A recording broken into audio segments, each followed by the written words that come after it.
అపూర్వ శక్తులు రాసినవారు హెచ్ రామశేషారావు గారు. ఒక జమీందారుకు ఒక కొడుకు పుట్టాడు. వాడికి విజయుడని పేరు పెట్టుకున్నారు. వాడి జాతకం చూసి దైవజ్ఞులు, ఈ పిల్లవాడి జాతకంలోని గ్రహస్థితి చూస్తే అపూర్వ శక్తులు కలవాడు అవుతాడని తోస్తున్నది. ఎక్కడికి వెళ్లినా కీర్తి ప్రతిష్టలు, పుష్కలంగా ధనము గడించగల జాతకం అన్నారు. ఈ మాటలు విని జమీందారు సంతోషించి విజయుణ్ణి ఎంతో గారాబంగానూ, ఏలోటూ లేకుండానూ పెంచాడు. విజయుడు పెరిగి పెద్దవాడవుతూ ఉంటే తండ్రి వాడిలో ఏవైనా అపూర్వ శక్తులున్నాయేమోనని శ్రద్ధగా గమనించాడు. కాని ఆయనకు అలాంటివేవీ కనపడలేదు. విజయుడు మామూలు పిల్లాడిలాగే కనిపించాడు. వాడిలో ప్రత్యేకమైన తెలివితేటలు కూడా ఉన్నట్టు కనపడలేదు. ఒకప్పుడు కాస్త వివేకంతో మాట్లాడితే మరుక్షణం అజ్ఞానంగా మాట్లాడేవాడు. చెప్పిన మాట ఒకసారి వినేవాడు, మరొకసారి మకురుతనం చేసేవాడు. దైవజ్ఞులు ఇచ్చకాలకు అబద్ధాలాడారని జమీందారు అనుకుని కొడుకుపైన లేనిపోని ఆశలు పెట్టుకోవటం మానుకున్నాడు. ఇంతలో ఒక ఘటన జరిగింది. ఒకరోజు ఉదయం విజయుడు తమ ఆవరణలో ఉన్న మామిడి చెట్టు కింద కూర్చొని పైకి చూస్తూ నోటితో అర్థంలేని ధ్వనులు చేస్తూ ఉండటం వాడి తండ్రి చూశాడు. వీడికేమన్నా మతిపోయిందా ఏమిటి అనుకుంటూ జమీందారు వాణ్ణి సమీపించాడు. ఆయన చెట్టు కిందికి రాగానే చెట్టు కొమ్మలలో నుంచి అనేక పిట్టలు బిలబిలమంటూ ఎగిరిపోయాయి. అయ్యో నాన్నగారు, పిట్టల్ని బెదరగొట్టేశారు అన్నాడు విజయుడు. నువ్వసలెక్కడ కూర్చొని ఏం చేస్తున్నావు అని తండ్రి అడిగాడు. ఆ పిట్టలతో మాట్లాడుతున్నాను. అవి ఎక్కడెక్కడో తిరిగి చూసిన విశేషాలన్నీ చెబుతున్నాయి. నాకు తెలియని విశేషాలు ఎన్నో వింటున్నాను అన్నాడు విజయుడు. అదెలా సాధ్యంరా, వాటి భాష మనకు తెలియదుగా అన్నాడు తండ్రి. నాకు తెలుస్తుంది నాన్నగారు, నేను వాటితో మాట్లాడగలను కూడా అన్నాడు విజయుడు. వాడు చేస్తున్న అర్థంలేని చప్పుళ్ళు ఆ పిట్టల భాష అయి ఉండాలని, జ్యోతిష్కులు చెప్పినట్టే వాడికి పక్షుల భాష అర్థం చేసుకునే అపూర్వ శక్తి సిద్ధించిందని జమీందారుకు అర్థమైంది. విజయుడు ప్రయోజకుడవుతాడన్న మాట కూడా నిజమవుతుంది కదా అని ఆయన ఎంతో సంతోషించాడు. కొద్ది రోజులు గడిచాయి.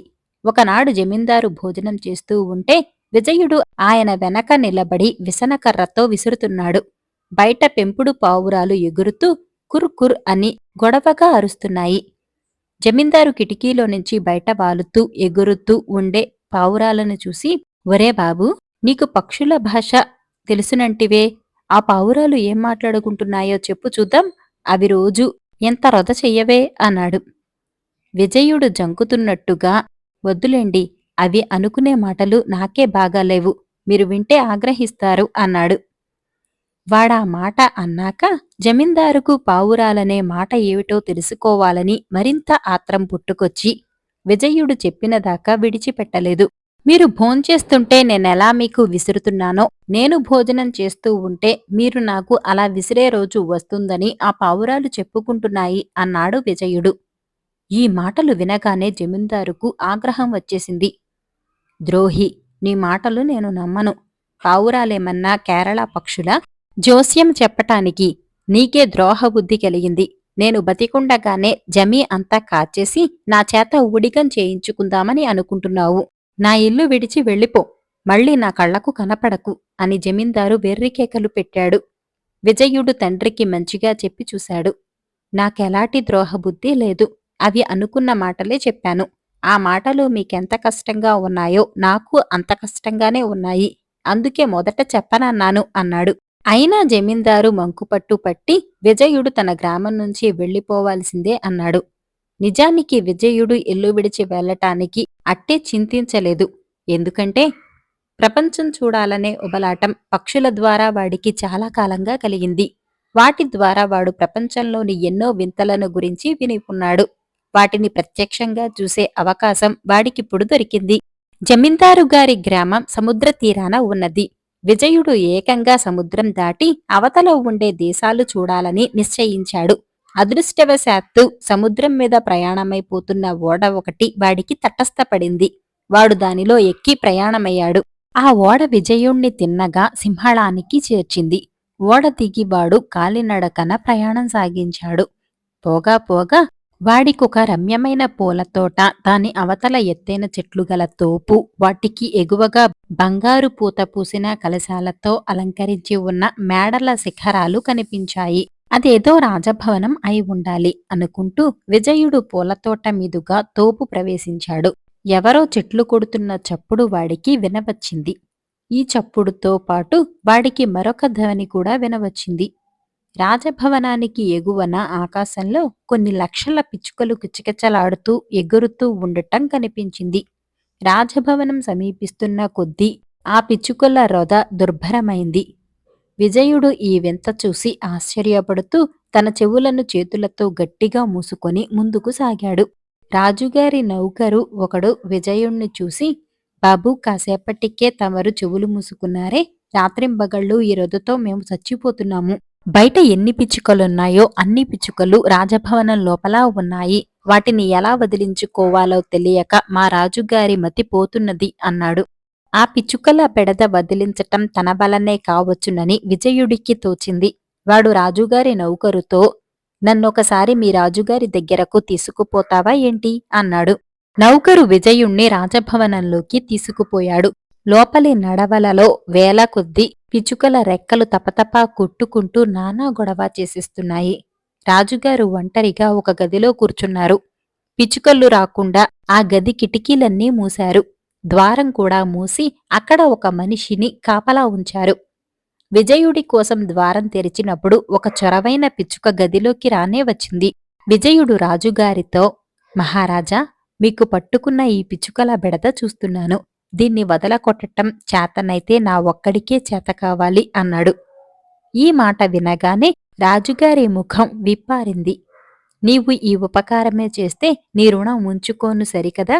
యావజ్జీవం నీకు కృతజ్ఞుణ్ణై ఉంటాను. కాని ఎవరి వల్ల కాని ఈ పని నీ వల్ల ఎలా అవుతుంది అని ఆయన అడిగాడు. మహారాజా, ఈ పిచ్చుకలు ఇలా పెచ్చుమీరి ప్రవర్తించటానికేదో కారణం ఉండి ఉంటుంది. అవి ఎందుకో మీ మీద పగపట్టి ఇలా చేస్తున్నాయి. నాకు పక్షి భాష తెలుసు. వాటి కోప కారణం నేను వాటి ద్వారానే తెలుసుకుంటాను. అప్పుడు మీరు వాటిని సమాధానపరచటానికి తగిన యత్నం చేయవచ్చు అంటూ విజయుడు తన వెనకగా రాజుగారి గదిలోకి చొరబడిన పక్షితో మాట్లాడి రాజుగారికేసి తిరిగి, ఇదేమి పెద్ద సమస్య కాదు మహారాజా. మీరు తోపుల్లో చెట్లన్నిటినీ కొట్టేయమని ఆజ్ఞ ఇచ్చారట. ఆ చెట్లపై గూళ్లు పెట్టుకుని నివసించే ఈ పక్షులకు కోపం వచ్చి ఆగడానికి పూనుకున్నాయి. చెట్లను కొట్టే ప్రయత్నం విరమించండి. ఇవి మిమ్మల్ని బాధించవు అన్నాడు. రాజుగారు చెట్లు నరకటం మాన్పించాడు. పిచ్చుకలు ఆయనను బాధించటం మానాయి. రాజుగారు విజయుడికి ఒక పెద్ద ఓడ, అంతులేని బంగారము, నౌకర్లు బహుకరించాడు. ఆ ఓడలో ప్రయాణిస్తూ విజయుడు అనేక రాజుల వద్దకు వెళ్ళాడు. పక్షుల మూలంగా ఎవ్వరికీ తెలియని లోకవార్తలు అతనికి తెలియటం వల్ల అతను వెళ్లిన చోటనల్లా గొప్ప గౌరవం లభించింది, సన్మానాలు దొరికాయి. ఈ విధంగా 10 ఏళ్ల కాలం దేశాటన చేసి విజయుడు ఏ వర్తకులు సంపాదించలేనంత సంపద సంపాదించాడు. చివరకు అతనికి ఇంటిపైన గాలి మళ్ళింది. అతను తన ఓడలో స్వదేశానికి తిరిగి వచ్చి తన గ్రామానికి సమీపంగా రేవులో లంగరు దించాడు. ఎవడో మహాధనికుడైన వర్తకుడు తమ రేవులో దిగాడని జమీందారుకు తెలిసింది. ఆ మహావ్యక్తి తన కొడుకేనని తెలియక జమీందారు స్వయంగా వచ్చి విజయుణ్ణి తన ఇంటికి విందుకు పిలిచాడు. అతని బంధువర్గమంతా విందు భోజనానికి కూర్చున్నారు. అంత చిన్నతనంలోనే అంత ధనము, అంత లోకజ్ఞానము, వివేకము సంపాదించిన తన అతిథిపై జమీందారుకు ఎక్కడలేని గౌరవం ఏర్పడింది. ఆయన విసనకర్ర తీసుకుని తన అతిథికి విసరసాగాడు. అది చూడగానే విజయుడు పక్కున నవ్వాడు. జమీందారు అతన్ని ఆశ్చర్యంతో చూసి, ఎందుకు నవ్వుతున్నారు అని అడిగాడు. నన్ను గుర్తుపట్టలేదా నాన్నగారు? ఆ రోజు పావురాలన్న మాటలు ఎలా నిజమయ్యాయో చూశారా? నేను విజయుణ్ణి అన్నాడు విజయుడు. జమీందారు తన కొడుకు ఇంతవాడైనందుకు, తిరిగి తన వద్దకు వచ్చినందుకు పరమానందం చెంది అతన్ని కౌగిలించుకుని ఆనందభాష్పాలు రాల్చాడు. విజయుడి రాకకు బంధువర్గమంతా సంతోషించింది. విజయుడు వివాహం చేసుకుని తండ్రి ఎంటనే సుఖంగా ఉన్నాడు. బేతాళ కథలు వరప్రసాదం. పట్టువదలని విక్రమార్కుడి చెట్టు వద్దకు తిరిగి వెళ్లి చెట్టుపై నుంచి శవాన్ని దించి భుజాన వేసుకుని ఎప్పటిలాగే మౌనంగా శ్మశానంకేసి నడవసాగాడు. అప్పుడు శవంలోని బేతాళుడు, రాజా, నీవు ఏ అద్భుత ప్రభావాన్ని సంపాదించగోరి ఈ నిశిరాత్రి వేళ ఎంతగా శ్రమపడుతున్నావో కాని ఆ ప్రభావం చేతికి అందాక దాన్ని కాస్త ఉత్పలుడికిలాగా విడిచిపుచ్చకు. నీకు శ్రమ తెలియకుండా ఉండగలందులకు ఉత్పలుడి కథ చెబుతాను విను అంటూ ఇలా చెప్పసాగాడు. నర్మదా తీరాన అరణ్య ప్రాంతంలో ఉత్పలుడు వాడి తల్లి నివసించేవారు. ఉత్పలుడు అరణ్యంలోకి వెళ్లి కాయలు, పళ్ళు, దుంపలు, తేనె మొదలైనవి తెచ్చేవాడు. వాటితో తల్లి కొడుకులు పొట్టనింపుకొని పేద జీవితం గడుపుతూ ఉండేవారు. ఉత్పలుడికి స్నేహితులెవరూ లేరు. అందుచేత వాడొక కుక్కను, ఒక పిల్లిని చేరతీసి అస్తమానము వాటిని వెంట తీసుకుని వెళుతూ ఉండేవాడు. మనకే తిండికి జరగకుండా ఉంటే ఈ జంతువులు కూడా ఏమిట్రా అని తల్లి వాణ్ణి కోప్పడేది. కాని వాటి వల్ల తల్లి కొడుకులకు నిజానికి లాభమే కలుగుతూ ఉండేది. కుక్క కుందేళ్లను, పొదలలో ఉండే పక్షులను వేటాడి తెచ్చేది. వాళ్ళు తమ ఇంట్లో నిల్వ ఉంచుకునే దుంపలు మొదలైన ఆహార పదార్థాలు ఎలుకల పాలు కాకుండా పిల్లి కాపాడేది. తనకున్న స్నేహితులా రెండే కనుక ఉత్పలుడు అస్తమానము వాటితో మాట్లాడేవాడు.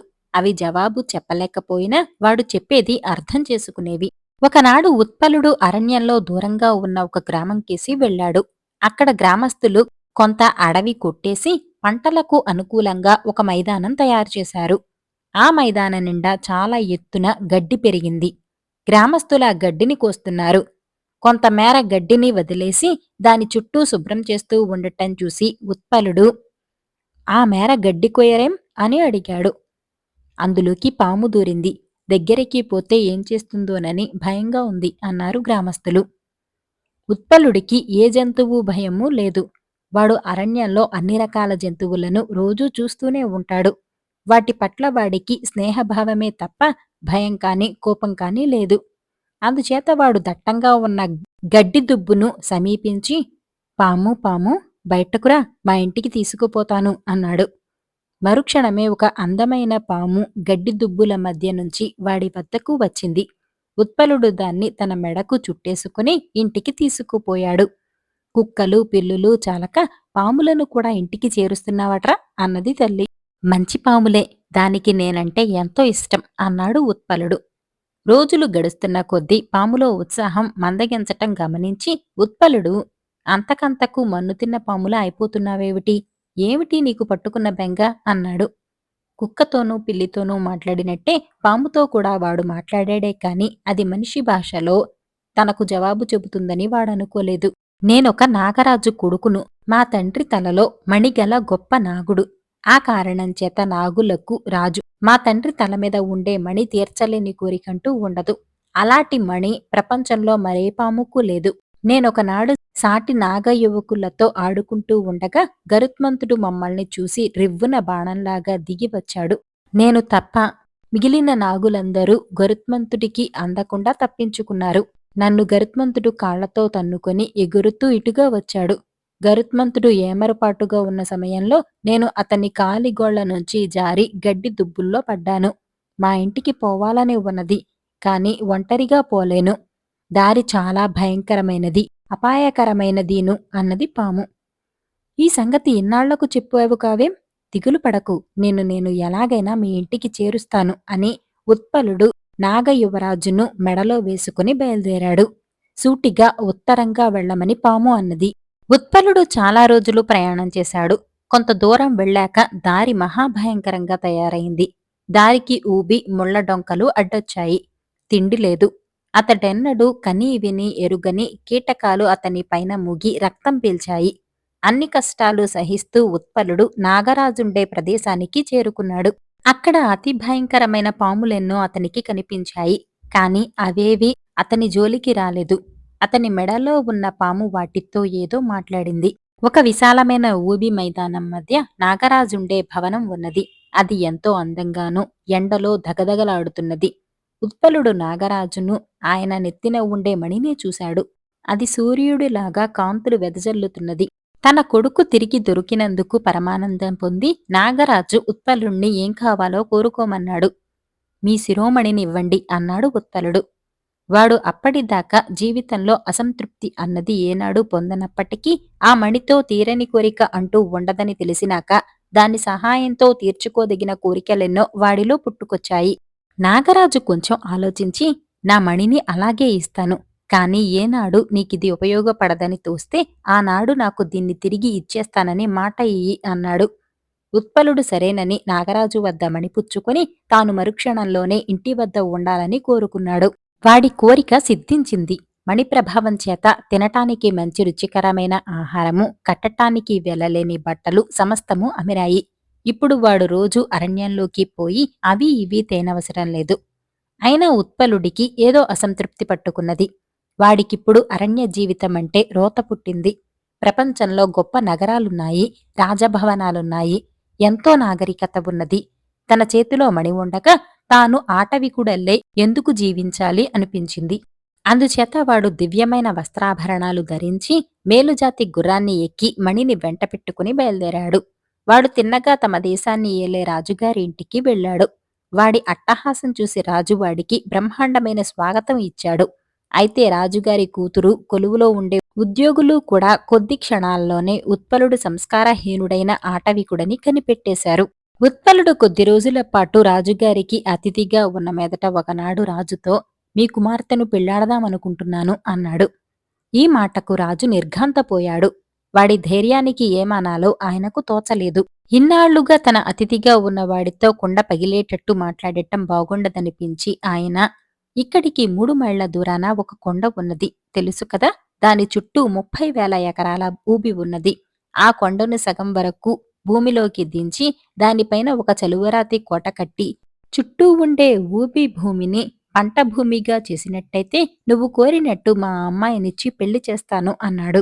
నువ్వు మా అమ్మాయిని పెళ్లి చేసుకోవాలంటే 1000 జన్మలు తలకిందుగా తపస్సు చేయాలి సుమా అని అర్థం వచ్చేటట్టు చెప్పాననుకున్నాడు రాజు. కాని ఉత్పలుడు అలా అర్థం చేసుకోలేదు. రాజకుమార్తెను తాను పెళ్లాడటానికి అది షరతుగా భావించి అలాగే చేస్తాను, అదెంత పని అన్నాడు. సభలో అందరూ చాటుగా నవ్వుకున్నారు. కాని మర్నాడు ఉత్పలుడు రాజసభలో, మీరు చెప్పినదంతా చేసేశాను, మీ అమ్మాయికి నాకు పెళ్లి ఏర్పాటు చేయించండి అన్నాడు. రాజు, ఆయన సభలోని వాళ్లు తెల్లబోయారు. అందరూ కలిసి బయలుదేరి వెళ్లారు. కొండ ఎత్తు సగమైంది. దానిపైన అందమైన పాలరాతి కోట ఉన్నది. కొండ చుట్టూ ఊబికి బదులు ఏపుగా ఎదిగిన పైరుతో సహా సుక్షేత్రమైన పొలాలున్నాయి. రాజుకు అన్నమాట నిలబెట్టుకోక తప్పలేదు.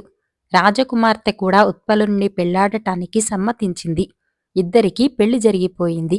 కాని ఉత్పలుడికి అనుకున్న సుఖం దక్కలేదు. అతన్ని రాజకుమార్తె, నువ్వు ఆటవికుడివి, అనాగరికుడివి, నీకెలాంటి పాండిత్యమూ లేదు అని దెప్పి పొడవసాగింది. వాటన్నిటితోనూ ఏం పని? నా దగ్గర ఏది కావాలంటే అది సాధించే శక్తి ఉన్నది. అందుచేత నా భార్యవైన నీకే లోటు రాదు అన్నాడు ఉత్పలుడు. ఈ శక్తి నీకెలా వచ్చింది? అది మంచి శక్తో చెడ్డ శక్తో నాకెలా తెలుస్తుంది అన్నది రాజకుమార్తె. ఉత్పలుడామెకు తన వద్ద ఉన్న మణిని చూపించి దాని ప్రభావం తెలిపాడు. ఆమె అది చూసి చాలా సంతోషించినట్టు నటించింది. ఆ మణి సంపాదించినందుకు అతన్ని ఎంతో మెచ్చుకొని ఆ రాత్రి అతనికి ఆమె స్వయంగా వడ్డన చేసి భోజనంలో మత్తుమందు పెట్టేసింది. భోజనం చేస్తూనే ఉత్పలుడు ఒళ్ళు తెలియని మత్తులో పడిపోయాడు. రాజకుమార్తె అతని దగ్గర ఉండే మణిని సంగ్రహించి, ఈ పీడాకారపు మొగుడు పోవాలి, అతను దీని ప్రభావంతో సంపాదించినదంతా పోవాలి అని కోరుకున్నది. మర్నాడు ఉత్పలుడికి స్పృహ తెలిసేసరికి వాడు అరణ్య ప్రాంతంలో తన సొంత గుడిసెలో ఉన్నాడు. ఆ గుడిసెలో కుక్క, పిల్లి మాత్రమే ఉన్నాయి. అతని తల్లి కొద్ది రోజుల క్రితం చనిపోయింది. అతనికి మొదట తన పరిస్థితి ఏమీ అర్థం కాలేదు. చాలాసేపు ఆలోచించిన మీదట రాజకుమార్తె తనను మోసం చేసిందని, తన మణిని కాజేసిందని అతను తెలుసుకున్నాడు. తన కష్టాలు చెప్పుకునేటందుకు పిల్లి, కుక్క తప్ప అతనికింకెవరూ లేరు. అంచేత వాటితోనే అంతా చెప్పుకున్నాడు. ఆ రాత్రే పిల్లి, కుక్క బయలుదేరి రాజభవనానికి వెళ్ళాయి. భవనం చుట్టూ కోట ఉన్నది. కోట చుట్టూ అగర్తా ఉన్నది. అగర్త మీద వంతెన ఉన్నది కాని దానిమీదకి వెళ్లేసరికి కాపలావాడు కుక్కను, పిల్లిని తరిమేశాడు. రెండు అగర్తా వెనక భాగానికి వెళ్ళాయి. కుక్క పిల్లిని తన వీపు మీద కూర్చోపెట్టుకుని అగర్త ఈదింది. రెండు కోట లోపలికి చేరాక పిల్లి రాజభవనం ప్రవేశించి గదులన్నీ తిరిగి రాజకుమార్తె పడుకుని ఉన్న గది చేరుకున్నది. మణిని తన చేతిలో పెట్టుకుని రాజకుమార్తె నిద్రపోతున్నది. పిల్లి బయటకు వెళ్లి ఒక ఎలుకను పట్టుకుని తెచ్చి రాజకుమార్తె మీద వేసింది. ఎలుక కిచకిచలాడుతూ మీదిగా పరిగెత్తేసరికి రాజకుమార్తె గాబరాపడి లేచింది. ఆమె చేతిలో ఉన్న మణి కాస్త కింద పడింది. పిల్లి దాన్ని నోట కరచుకుని మెరుపులాగా మాయమైంది. కుక్క పిల్లి వెనకటలాగే అగడ్తా ఈది తెల్లవారేసరికి ఇంటికి చేరుకుని మణిని తమ యజమానికి అందించాయి. ప్రపంచంలో మీ ఇద్దరే నాకున్న నిజమైన ఆప్తులు అని ఉత్పలుడు వాటిని మనస్ఫూర్తిగా కౌగిలించుకున్నాడు. తర్వాత అతను రాజుగారి వద్దకు వెళ్లి రాజకుమార్తె తనకు చేసిన మోసం చెప్పాడు. అది నీ భార్య, నీ ఇష్టం వచ్చినట్టు శిక్షించు అన్నాడాయన. ఆమె మనస్ఫూర్తిగా నాకు భార్య కాలేదు, మాది పెళ్ళే కాదు, ఆమెకు నచ్చిన నాగరికుణ్ణి చూసి పెళ్లి చేసేయండి, ఆ మాట చెప్పటానికే వచ్చాను అన్నాడు ఉత్పలుడు. అతను మణి సహాయంతో తన కుక్కను పిల్లిని వెంటపెట్టుకుని నాగరాజుండే చోటు చేరుకున్నాడు. అతను నాగరాజుకు మణిని తిరిగి ఇచ్చేసి, నాకింక ఈ మణితో పనిలేదు, నా స్నేహితులైన ఈ కుక్కను పిల్లిని వెంటపెట్టుకుని ఎటైనా సంచారం వెళ్లాలన్న కోరిక తప్ప నాకింకే కోరిక లేదు అన్నాడు. అలా అయితే మీరు ముగ్గురు మా దగ్గరే ఉండిపోండి, మావాడు కూడా అస్తమానము నిన్ను గురించే తలుచుకుంటున్నాడు అన్నాడు నాగరాజు. ఆయన మాట తీసేయలేక ఉత్పలుడు తన కుక్కతోనూ పిల్లితోనూ నాగరాజ్యంలోనే ఉండిపోయాడు. బేతాళుడు ఈ కథ చెప్పి, రాజా నాకొక సందేహం, ఉత్పలుడు తన చేతికి తిరిగి వచ్చిన మణిని ఆధారం చేసుకుని అంతులేని సుఖాలు అనుభవించటానికి బదులుగా ఆ మణిని తీసుకుపోయి నాగరాజుకు తిరిగి ఎందుకిచ్చేశాడు? ఈ ప్రశ్నకు సమాధానం తెలిసి కూడా చెప్పకపోయావో నీ తల పగులుతుంది అన్నాడు. దానికి విక్రమార్కుడు, ఆ మణి ఎన్ని కోరికలను సిద్ధింపచేసినా ఉత్పలుడి సుఖాన్ని సంతోషాన్ని పెంచలేదు, అతని కోరికలను అసంతృప్తిని మాత్రమే పెంచింది. కోరికలు పెరిగిపోవటం చేతనే అతను తన నిజమైన ఆప్తులైన తల్లిని కుక్కను పిల్లిని వదిలేసి దూరంగా వెళ్లిపోయాడు. తల్లి చనిపోయే సమయంలో అయినా దగ్గర లేడు. అంతేకాక ఆ మణి మానవ స్వభావాన్ని మార్చలేదు. ఎంత సంపద ఉన్నా అతని ఆటవిక మనస్తత్వము అనాగరికత మారలేదు. అదేవిధంగా ఆ మణి రాజకుమార్తెను అతనికి భార్యగా చేసింది కాని ఆమె మనసును హృదయాన్ని అతనికేసి మళ్లించలేకపోయింది. ఈ విషయాలన్నీ గ్రహించే ఉత్పలుడు ఆ మణిని నాగరాజుకు తిరిగి ఇచ్చేశాడు అన్నాడు. రాజుకు ఈ విధంగా మౌనభంగం కలగగానే బేతాళుడు శవంతో సహా మాయమై మళ్లీ చెట్టెక్కాడు. పిరికి పంద. రాసినవారు ఎస్ ఆదినారాయణరావు గారు. ఛత్రపురం రాజుకు శుభాంగుడని కొడుకు ఉండేవాడు. అతను పసివాడుగా ఉండగానే పిరికి లక్షణాలు కనబరిచాడు. ఏనుగుల ఘీంకారం వింటేనే కెవ్వున అరచి ఏడ్చేవాడు. ఏ పులికూన అయినా కంటపడితే నిలువున వణికేవాడు. అతని పిరికుతనం చూసి కొందరు, ఇతను పెద్దవాడై రాజ్యం ఎలా ఏలుతాడు, శత్రువులతో ఎలా పోరాడుతాడు అనేవారు. ఇంకా పసివాడు కదా, పెరిగి పెద్దవాడై సింహాసనం మీద కూర్చునే నాటికి అందుకవసరమైన ధైర్య సాహసాలు అవే వస్తాయి అనేవారు మరికొందరు. శుభాంగుడు పెరిగి పెద్దవాడయ్యాడు. మంచి అందము, ఒడ్డు, పొడుగు, తండ్రి కన్నా కూడా ఠీవి అయిన విగ్రహము, బాహ్య లక్షణాలన్నీ అతనికి బాగానే అమిరాయి. కాని అతని పిరికితనం నానాటికి పెరిగింది కాని ఏమాత్రం తరగలేదు. అతని ఆకారం చూసి ప్రజలు, మన యువరాజు చేతి దెబ్బ తిన్నారంటే బందిపోటు మన రాజ్యం మీదికి మరి రాదు అనుకున్నారు. తీరా బందిపోటు వచ్చి పడేసరికి యువరాజు జాడ ఎక్కడా కనిపించలేదు. పెద్ద రాజే సైనికులను వెంటపెట్టుకుని వెళ్లి బందిపోటుతో హోరాహోరీ పోరాడి వాళ్లను తరిమి కొట్టి రావలసి వచ్చింది. అటు తర్వాత శుభాంగుడు ఎక్కడి నుంచో ఊడిపడి తాను వేటకు వెళ్లానని, సింహాలతో హోరాహోరీ పోరాడి వచ్చానని ప్రగల్భాలు పలికాడు. అయినా అతని మాటలు ఎవ్వరూ నమ్మలేదు. అందరూ అతన్ని పిరికి పంద అని పిలవసాగారు. అతనికి రాజభవనంలో ఆవగింజంత మర్యాద కూడా లేకుండా పోయింది. ఈ విధంగా అందరి అవమానాలను సహిస్తూ ఉండలేక ఒకరోజు శుభాంగుడు మంచి గుర్రాన్ని అశ్వశాల నుంచి తీసుకుని దానిపైన ఎక్కి తాను ఎవరో తెలియని దేశంలో పరువుగా బతుకుదామని దేశం విడిచి వెళ్లిపోయాడు. చివరికతను అస్తగిరి అనే నగరానికి చేరుకున్నాడు. అతను గుర్రం మీద రాజవీధి వెంబడి వస్తూ ఉండగా అస్తగిరి రాజకుమార్తె చారుమతి అంతఃపుర గవాక్షం నుంచి చూసి, ఆ వచ్చేవాడు ఏ దేవలోకం నుంచో దిగివచ్చిన ఇంద్రుడిలాగా ఉన్నాడు కాని మామూలు మనిషిలాగా లేడు, అతనెవరో తెలుసుకురండి అని పరిచారకులను పంపింది. చారుమతి స్వయంగా చాలా అందగత్తె కావటమే కాక మంచి టీవీ బారుగల మనిషి. ఆమె శుభాంగుడు లాంటి వ్యక్తిని ఎన్నడూ చూసి ఉండలేదు. పరిచారకులు తిరిగి వచ్చి, దేవి, మీరు చూసిన వ్యక్తి ఛత్రపురం రాజుగారి ఏకపుత్రుడు అని చెప్పారు. చారుమతి వెంటనే తన తండ్రి వద్దకు పోయి ఛత్రపురం రాజకుమారుణ్ణి సగౌరవంగా ఆహ్వానించి అతిథి సత్కారాలు చేయమని తాను అతని భార్య కావాలని నిశ్చయించుకున్నానని చెప్పింది. అస్తగిరి రాజు పరమానంద భరితుడై శుభాంగుణ్ణి ఆహ్వానించి అతనికి తన కుమార్తెను పరిచయం చేసి శుభాంగుడికి చారుమతి పైన అనురాగం ఏర్పడినట్టు తెలుసుకొని ఆ ఇద్దరికీ వివాహం చేశాడు. ఛత్రపురానికి ఉన్నట్టే అస్తగిరికి కూడా బందిపోటు బెడద ఉన్నది. శుభాంగుడికి వివాహమైన కొద్ది రోజులకే అస్తగిరి నగరం పరిసరాలలో బందిపోటు దొంగలు వచ్చిపడి గ్రామాలు తగలపెట్టి పశువులను తోలుకుపోసాగారు. చారుమతి తన భర్త మీద అంతులేని నమ్మకం పెట్టుకుని, మీరు వెంటనే బయలుదేరి బందిపోటుకు గట్టిగా బుద్ధి చెప్పిరండి. మన సైనికులు సిద్ధమవుతున్నారు. ఇదిగో మీ కవచం, ఇవిగో ఆయుధాలు అన్నది. శుభాంగుడు వెలవెలపోతూ, నాకిలాంటి మాటలు చెప్పకు. బందిపోటుతో నేను యుద్ధం చేయటమేమిటి? గాయాలు తగులుతాయి, ప్రాణం పోవచ్చు. నాకు కొట్లాటలంటే చెడ్డ భయం అన్నాడు. చారుమతి నిర్ఘాంతపోయింది. అతనంత పిరికివాడని ఆమెకు అప్పటిదాకా అనుమానమైనా లేదు. అతను హాస్యానికలా అంటున్నాడనుకున్నది ఆమె. అతని ముఖంలో చచ్చే భయం కనిపిస్తూ ఉంది. ఆమె అతన్ని ఏమీ అనక తానే ఆపాదమస్తకము కవచం ధరించి కత్తి బల్లెము చేతపట్టి బయటకు ఉరికింది. తన భర్త కోసం వేచి ఉన్న గుర్రం మీదకి లంఘించి ఆమె గుర్రాన్ని దౌడు తీయించింది. యుద్ధానికి బయలుదేరటానికి సిద్ధంగా ఉన్న సైనికులు ఆమెను అనుసరించారు. బందిపోటుతో కొద్ది పోరాటం జరిగింది.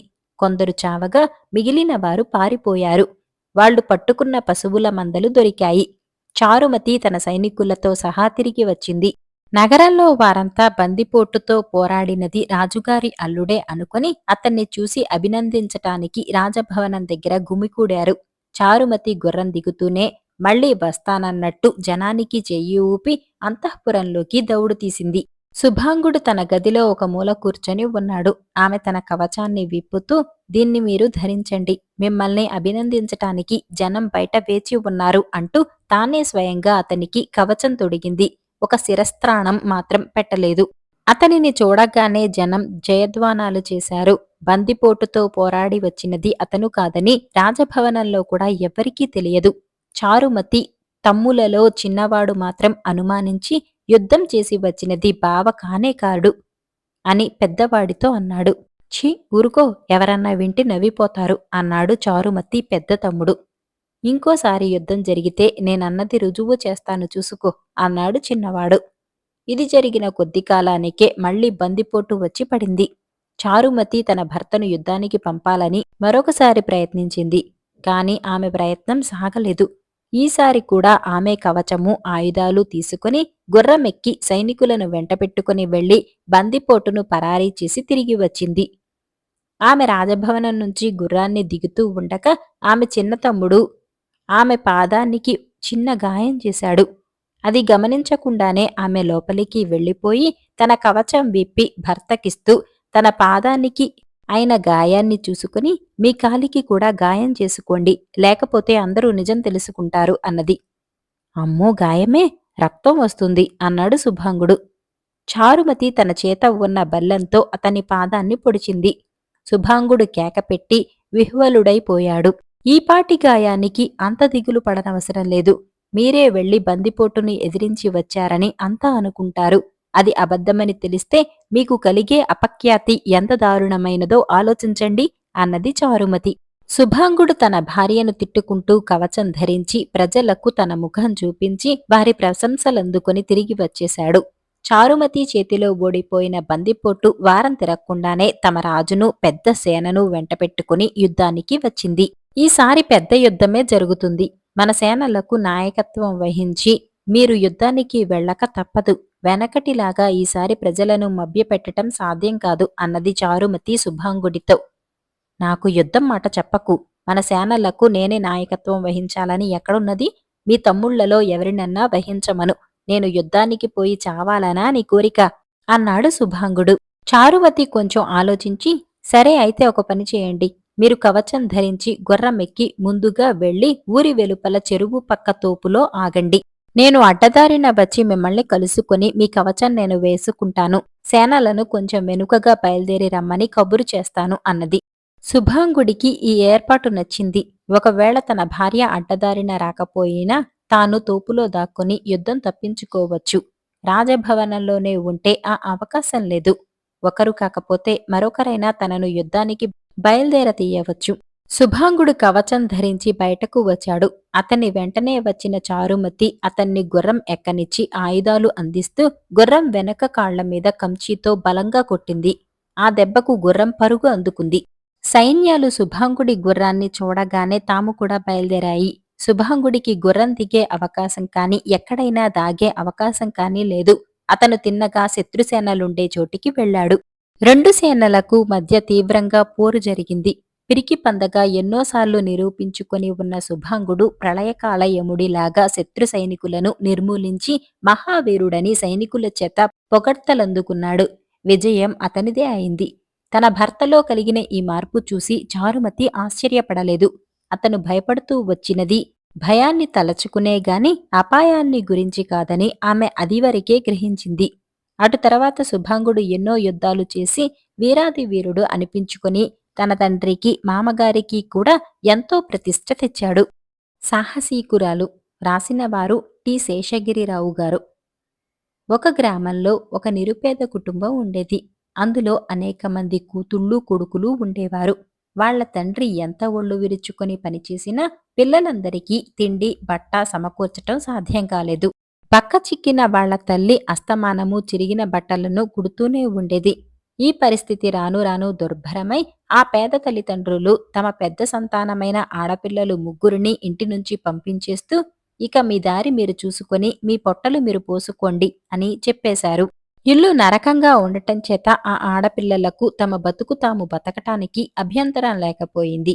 వాళ్లు అడవి దాటి అవతలి దేశానికి పోదామని బయలుదేరారు. వాళ్లు రోజల్లా అడవికుండా ప్రయాణించి ఆకలితో నకనకలాడుతూ అవతలికి చేరుకునేసరికి చీకటి పడింది. అడవి అంచున వారికొక ఇల్లు కనిపించింది. వాళ్ల ఇంట్లోకి తొంగి చూసేసరికి ఒక స్త్రీ కనిపించింది.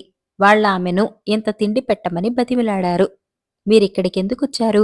నా భర్త రాక్షసుడు, మిమ్మల్ని చూస్తే తినేస్తాడు అన్నదా స్త్రీ.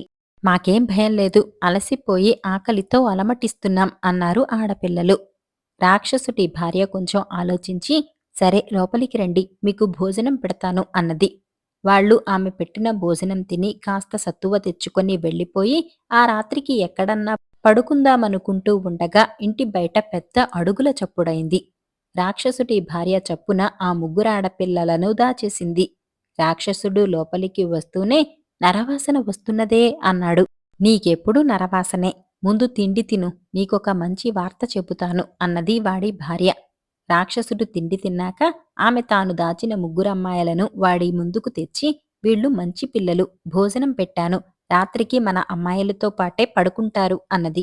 రాక్షసుడికి కూడా ముగ్గురు కూతుళ్లున్నారు. వాళ్లతోనే వీళ్లు కూడా పడుకున్నారు. అందరూ పడుకున్నాక రాక్షసుడు వచ్చి తన కూతుళ్ల మెడలలో పూసల హారాలు వేసి, పేద అప్పాచెల్లెళ్ళు ముగ్గురు మెడలలోనూ తాళ్ల హారాలు వేసి దీపం తీసుకుని వెళ్లిపోయాడు. ఈ సంగతి అప్పచెల్లెళ్ళలో అందరికన్నా చిన్నదైన మల్లిక కనిపెట్టింది. అంచేత ఆమె అందరూ నిద్రపోయిన దాకా బలవంతాన మేలుకొని ఉండి రాక్షసుడి కూతుళ్ల మెడలోని హారాలు తీసి తన మెడలోనూ తన అక్కల మెడలలోనూ వేసి తమ మెడలలో ఉన్న తాళ్లు రాక్షసుడి కూతుళ్ల మెడలలో వేసింది. నిశిరాత్రి వేళ రాక్షసుడు వచ్చి అందరి మెడలు తడివి తాళ్లహారాలు గల తన కుమార్తెలు బయటనుంచి వచ్చిన పిల్లలనుకొని వాళ్లను అవతలకి తీసుకుపోయి గదతో తలలు చితక్కొట్టి చంపేసి భయంకరంగా నవ్వి వెళ్లిపోయాడు. మల్లిక అక్కలిద్దరూ కంగారు పడుతూ లేచారు. మల్లిక వాళ్లను మాట్లాడవద్దని చెప్పి వాళ్లను వెంట పెట్టుకుని అప్పటికప్పుడే ప్రయాణమైంది. తెల్లవారేసరికల్లా వారు అడవి అవతల ఉండే ఒక రాజుగారింటికి చేరారు. మల్లిక ధైర్యంగా రాజుగారి దగ్గరకు వెళ్లి, మేం ముగ్గురము పేద అప్పా చెల్లెళ్ళం, ఇప్పుడే ఒక ఘోర రాక్షసుడి నుంచి ప్రాణాలతో పారిపోయి వస్తున్నాం. మీ రాజ్యంలో అలాంటి రాక్షసుణ్ణి ఉండనివ్వటం చాలా అన్యాయం అన్నది. అనటం తేలికే, కాని వాడి దగ్గర కొన్ని మంత్రపు సాధనాలున్నాయి. వాడికొక కత్తి ఉన్నది. దాన్ని ఎవరైనా సంగ్రహించగలిగితే వాడి బలం సగం పోతుంది అన్నాడు రాజు. నేను ప్రయత్నిస్తాను. రాక్షసుడి కత్తి తెస్తే ఏమిస్తారు అన్నది మల్లిక. మీ పెద్దక్కను నా పెద్ద కొడుక్కు చేసుకుంటాను, సరేనా అన్నాడు రాజు. అందుకు మల్లిక ఒప్పుకున్నది. రాజు ఆ ముగ్గురు పిల్లలకు తన భవనంలోనే భోజనం ఏర్పాటు చేయించాడు. ఆ రాత్రి మల్లిక ఒంటరిగా రాక్షసుడి ఇంటికి బయలుదేరి రాక్షసుడి కత్తి వాడి పడుకునే మంచం పక్కనే ఉండటం గమనించి వాడు తిండి తినే సమయంలో వాడి మంచం కింద దూరి దాక్కున్నది. రాక్షసుడు భుక్తాయాసంతో వచ్చి మంచం మీద పడుకొని వెంటనే ఘోరంగా గురక పెట్టసాగాడు. మల్లిక మంచం కింద నుంచి వచ్చేసి రాక్షసుడి కత్తి తీసుకొని అడుగులో అడుగు వేసుకుంటూ బయటకు వచ్చింది. కాని దురదృష్టవశాన కత్తి ద్వారబంధానికి తగిలి చప్పుడయింది. ఆ చప్పుడుకు రాక్షసుడు లేచి కత్తి తీసుకొని పరిగెత్తే మల్లికను చూసి వెంబడించాడు. వాడు తనను అందుకునే లోపుగా మల్లిక చెంగున లేడి పిల్లలా పరిగెత్తుతూ తాటి వంతెన మీదకి వచ్చి అవతలి గట్టు చేరింది. ఆ వంతెన ఒకే ఒక తాడుతో వేసినది. దానిమీద రాక్షసుడు అడుగు పెట్టాడో తాడు తెగి అగాధంలో పడి చస్తాడు. అంచేత వాడు పళ్ళు పటపటా కొరుకుతూ ఈసారి ఇటుగా వచ్చావో నీ ప్రాణాలు తీస్తాను అన్నాడు.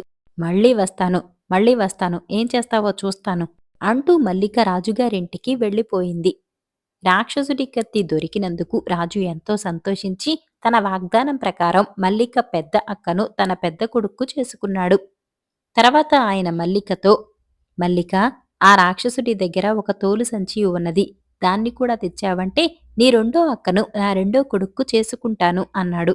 సాహసికురాలైన మల్లిక సరేనని మరొక రాత్రి రాక్షసుడింటికి వెళ్లి వాడు తిండి తినే సమయంలో వాడి మంచం మీద తడివి చూసింది. రాజుగారు చెప్పిన తోలు సంచి రాక్షసుడి దిండి కిందనే ఉన్నది. కాని ఆమె దాన్ని తీసుకొని పారిపోయే వ్యవధి లేకుండానే రాక్షసుడి అడుగులు వినిపించేసరికి ఆమె వాడి మంచం కింద దూరి దాక్కున్నది.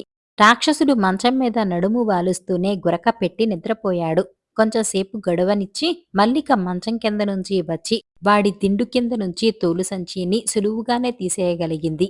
అయితే ఆమె ద్వారం వద్దకు పోతూ ఉండగా చీకటిలో ఆమె కాలికి ఒక కుండ తగిలి అది దొర్లి చప్పుడు చేసింది. రాక్షసుడు నిద్రలేచి మల్లికను తరిమాడు. అయినా ఈసారి కూడా మల్లిక వాడికి చిక్కేలోగా తాటి వంతెన మీదకి వచ్చేయటం చేత వాడామెను ఏమీ చేయలేకపోయాడు. మల్లిక తెచ్చిన తోలు సంచి తీసుకుని రాజుగారు మల్లిక చిన్న అక్కను తన రెండో కొడుక్కు చేసుకున్నాడు. పెళ్లి అడావిడి ముగియగానే రాజు మల్లికతో, మల్లిక, రాక్షసుడి వేలికి ఒక ఉంగరం ఉన్నది. దాన్ని కూడా తీసుకురాగలిగితివా? రాక్షసుడి బాధ పూర్తిగా పోయినట్టే. దాన్ని తీసుకురావటం చాలా ప్రమాదకరం. కాని ఎలాగైనా తీసుకురాగలిగితివా? నిన్ను నా మూడో కొడుక్కిచ్చి చేసుకుంటాను అన్నాడు. ఆ ఉంగరంతో రాక్షసుడి ఆట కట్టేయేటట్టుంటే ఎంత ప్రమాదమైనా వెనకాడను. నేను వెళ్లి వాడి ఉంగరం తెస్తాను అన్నది మల్లిక. ఆమె మరోసారి రాత్రిపూట బయలుదేరి వెళ్లి రాక్షసుడి ఎంట ప్రవేశించి మంచం కింద దాక్కున్నది. రాక్షసుడు తిండి తిని పడుకొని గురక పెట్టి నిద్రపోయాడు. మంచం మీద నుంచి కిందకి వేళ్లాడే వాడి చేతిన ఉంగరం ఉన్నది. ఆమె ఎంతో నేర్పుగానే ఆ ఉంగరాన్ని వాడి వేలి నుంచి ఊడతీసింది. కాని ఉంగరం ఊడి ఆమె చేతిలో పడే సమయానికి వాడు లేచి ఆమెను పట్టేసుకుని, ఆహా, దొరికావా అన్నాడు. అవునండి అన్నది మల్లిక చిన్న గొంతుతో. ఈసారి వస్తే ప్రాణం తీస్తానన్నానా అన్నాడు రాక్షసుడు. అన్నారండి అన్నది మల్లిక ఇంకా హీనస్వరంతో. నువ్వింత తెలివిగలదానివి కదా, ఒక్క విషయం అడుగుతాను చెప్పు. నువ్వే నన్ను పట్టుకొని ఉంటే ఏం చేసి ఉందువు అని రాక్షసుడు అడిగాడు. మిమ్మల్ని ఒక గోతంలో వేసి ఆ గోతంలోనే ఇంకా ఒక కుక్కను, ఒక పిల్లిని, ఒక కత్తెరను, ఒక దెబ్బడాన్ని, పురికోసను వేసి గోతం మూతి బిగించి కట్టి అడవిలో చెట్టు నుంచి పెద్ద కొమ్మ విరుచుకొచ్చి కర్ర చేసి దానితో స్పృహ తప్పేదాకా బాది ఉందును అన్నది మల్లిక. నన్నలా చేస్తావేం? సరే, నేను నిన్ను అచ్చు అలాగే చేస్తాను అంటూ రాక్షసుడు ఒక గోతం తెచ్చి అందులో ఒక కుక్కను, పిల్లిని, కత్తెరను, దబ్బడాన్ని, పురికోసను వేసి గోతం మూతి బిగించి కర్ర తీసుకురావటానికని అడవికేసి పరిగెత్తుకు వెళ్ళాడు. మల్లిక కత్తెరతో గోతం కత్తిరించి బయటకు వచ్చి రాక్షసుడి ఉంగరం తీసుకుని తన దారిన తాను వెళ్ళిపోయింది. కొంచెం సేపటిలో రాక్షసుడు ఒక చెట్టుకు చెట్టే విరుచుకొచ్చి దానితో ఖాళీ గోతాన్ని బాధసాగాడు. మల్లిక రాక్షసుడి ఉంగరం తెచ్చి ఇవ్వగానే రాజు ఆమెను తన మూడో కొడుక్కు చేసుకున్నాడు. కూతుళ్ళు పోయి, కత్తి, సంచి, ఉంగరమూ పోయి రాక్షసుడు జీవోత్సవంలాగా అయిపోయాడు. అటు తర్వాత వాడెవరినీ బాధించలేదు. వాడేమైపోయాడో కూడా ఎవ్వరికీ తెలియరాలేదు. మూర్ఖ పద్ధతి. రాసినవారు రాధామణి గారు. ఒక చిన్న పల్లెలో శివయ్య, సుందరమ్మ అనే దంపతులుండేవారు. వాళ్లకు బాగా వయసు ముదిరాక ఒక కొడుకు పుట్టాడు. వాడు చాలా చిన్నపిల్లవాడుగా ఉండగానే సుందరమ్మ చనిపోయింది. తల్లి లేని కొడుకును శివయ్య మరీ గారాబంగా పెంచసాగాడు. తను దొడ్లో నానాశ్రమ పడి కూరగాయలు పండించి వాటిని పట్నంలో అమ్మి కుటుంబ పోషణ చేసుకు వస్తున్న కొడుక్కు మాత్రం ఆ పనిపాటులు ఏమీ చెప్పేవాడు కాదు శివయ్య. వాడు వేళ్లకు తిని సోమరిపోతులా అక్కడా ఇక్కడా తిరిగి వస్తూ ఉండేవాడు. శివయ్య పెద్దవాడైపోతున్నాడు. కొడుకు అతడికి కూరగాయలు పెంచే పనిలో చిన్నమెత్తు సాయం కూడా చేయకపోవటం చూసి ఇరుగు పొరుగు వాళ్లు శివయ్యతో, కుర్ర విధవను మరీ అంత పిచ్చి గారాబంగా పెంచటం మంచిది కాదు. కాస్త తోటపని అది నేర్పు, నీ బరువు భారం వాడు కొంత మోస్తాడు అనేవాళ్లు. కాని శివయ్య కొడుకు మీది వాత్సల్యం కొద్దీ ఈ సలహాలేమీ పాటించేవాడు కాదు. కుర్రకుంక ఇంకా 15 ఏళ్లైనా నిండలేదు. తోటపని ఒకళ్ళు నేర్పితే కాని పట్టుబడనంతటి గొప్ప విద్య ఏం? మరి 4 ఏళ్లు గడిస్తే వాడే స్వయానా అన్ని పనులు చేసుకుంటాడు అనేవాడు. ఒకనాడు శివయ్య పొద్దున్నే కూరగాయలు కోసి మూట కట్టుకుని సంతకు బయలుదేరుతూ ఒకవేళ తాను తిరిగి రావటం ఆలస్యం కావచ్చునని భావించి కొడుకుతో, ఒరే, ఇవాళ నేను చీకటి పడి కాని ఇంటికి రాను. కూరమళ్లకు కాస్త నీరు తగిలేలా చూడు. కొత్త చేంతాడు బావి పక్కనే ఉంది అని చెప్పాడు. శివయ్య కొడుకు సాయంత్రం కాగానే తండ్రి చెప్పిన తాడు తీసుకొని దాని ఒక కొసను బావిలో వేసి రెండవ కొసను కూరగాయల పాదులన్నిటికీ తగిలేలా ఒక చుట్టు చుట్టి వీధిలోకి ఆడుకోబోయాడు. శివయ్య సంతలో కూరగాయలు త్వరగా అమ్ముడు పోవటంతో పొద్దుగుక్క ముందే ఇంటికి తిరిగి వచ్చాడు. అతడు కూరపాదుల దగ్గరకు పోయి కొడుకు చేసిన పని చూసి పట్టరానంత కోపంతో కొడుకును పిలిచి, ఒరే, నువ్వింత మూర్ఖుడువని అనుకోలేదు. లోకంలో అసలింత మూర్ఖులుంటారనేది ఈనాటి వరకు నాకు తెలియదు. ఏమైనా లోకంలో నీకన్నా మూర్ఖుడు కనపడితే కాని ఇంటికి తిరిగి రాను అని చెప్పి ఇల్లు వదిలి మరో గ్రామంకేసి పోయాడు. శివయ్య గ్రామం వీధిన నడుస్తూ ఉండగా ఒక పశువుల కొట్టంలోంచి ఒక కుర్రవాడు అమ్మా అని బాధగా అరవటం వినిపించింది. శివయ్య కొట్టంలోకి పోయి ఒక ఆవు కాళ్ల దగ్గర పడి ఉన్న కుర్రవాణ్ణి చూసి ఏం జరిగిందని అడిగాడు. అమ్మకు జ్వరంగా ఉంది. అయ్య ఇంట్లో లేడు. ఎక్కువ పాలు దూడ తాక్కుండా చూసి చుక్క పాలు కింద పడకుండా ఆవు పాలు పితుక్కురమ్మన్నది అమ్మ. దూడ ఒక్క పాల చుక్కైనా కింద పడకుండా పాలు తాగటం చూసి నేను అలాగే చేయబోయాను. ఆవు గట్టిగా తన్నింది అన్నాడు కుర్రవాడు ఏడుస్తూ. వీడు నా కొడుక్కన్నా కూడా మూర్ఖుడు అనుకుంటూ శివయ్య వాడికి పాలు పితకటం ఎలాగో చెప్పి చీకటి పడుతూ ఉండగా మరో గ్రామం చేరాడు. ఈసారి శివయ్య గ్రామ వీధిన అడుగు పెడుతూ ఉండగానే ఒక ఇంట్లో నుంచి పెద్ద అరుపులు రావటం విన్నాడు. ఒక ఆడగొంతు విసుక్కుంటూ, చలికి ప్రాణం పోతున్నదిరా బాబు, తొందరగా నిప్పు పెట్టు అంటున్నది. దానికి జవాబుగా ఒక చిన్న గొంతు, అరవకే అమ్మా, నిప్పు పెడుతున్నాను అను జవాబిస్తున్నది. శివయ్య ఏమిటా ఆ నిప్పు పెట్టటం అని ఆశ్చర్యపడుతూ చూసేంతలో ఒక కుర్రవాడు మండుతున్న కట్టెపుల్లను ఇంటి చూరుకు అంటించబోతున్నాడు. ఆ కేకలు వేసుకుంటున్న వాళ్లు తల్లి కొడుకులని శివయ్య గ్రహించాడు. కాని చలిగా ఉంటే ఇంటికి నిప్పు పెట్టటం ఏమిటా అని అతడు ఇంటి గుమ్మాన్ని చేరేంతలో తల్లి పెద్దగా, తొందరగా నిప్పు పెట్టరా బాబూ, ఇల్లు కాలిపోతే మరో ఇల్లు కట్టుకోవచ్చు, ప్రాణం పోతే వస్తుందా అంటున్నది. శివయ్య కుర్రవాడి చేతిలో నుంచి మండే కట్టెపుల్లను లాక్కొని సంగతేమిటని అడిగాడు. వాడి తల్లికి ఒంట్లో బాగోలేదు. చలికి ఆగలేక నిప్పు పెట్టమంటున్నది. వాడు ఇంటికి నిప్పు పెట్టేస్తున్నాడు. తన కొడుకు కన్నా పక్క గ్రామంలోని కుర్రవాడి కన్నా కూడా వీళ్ళిద్దరూ పెద్ద మూర్ఖులని శివయ్య అనుకుని వాళ్లకు చలిపోవాలంటే ఇంటి మూల కుంపటిలో ఎలా నిప్పు వేసి రాజేసుకోవాలో చెప్పి తన గ్రామానికి తిరిగి వచ్చాడు. శివయ్యకిప్పుడు లోకంలో మూర్ఖులకు కరువులేదని తెలిసిపోయింది. తను అతిగారాభంగా పెంచటం వల్లనే తన కొడుకు మూర్ఖుడుగా తయారయ్యాడన్న గుర్తింపు కూడా కలిగింది. మర్నాటి నుంచి అతడు కొడుకును తనతో పాటు తోటపని చేయించసాగాడు. కొద్ది కాలంలోనే వాడికి ఆ పనిలో ప్రావీణ్యం రావటమే కాక శివయ్య పెద్దవాడైపోయిన తర్వాత వాడే స్వయంగా కూరలు పండించి అమ్ముకు వస్తూ తండ్రికి ఏ శ్రమ లేకుండా చేసి సుఖపెట్టసాగాడు. బేతాళ కథలు వరప్రధానం. పట్టువదలని విక్రమార్కుడు చెట్టు వద్దకు తిరిగి వెళ్లి చెట్టుపై నుంచి శవాన్ని దించి భుజాన వేసుకుని ఎప్పటిలా మౌనంగా శ్మశానంకేసి నడవసాగాడు.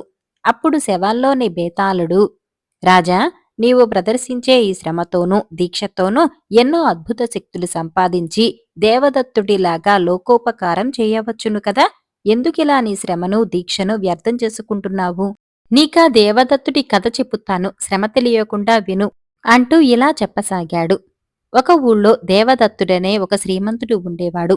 దేహి అని అడిగిన వాడికల్లా దాన ధర్మాలు చేయటం ఆయనకు బాగా అలవాటైపోయింది.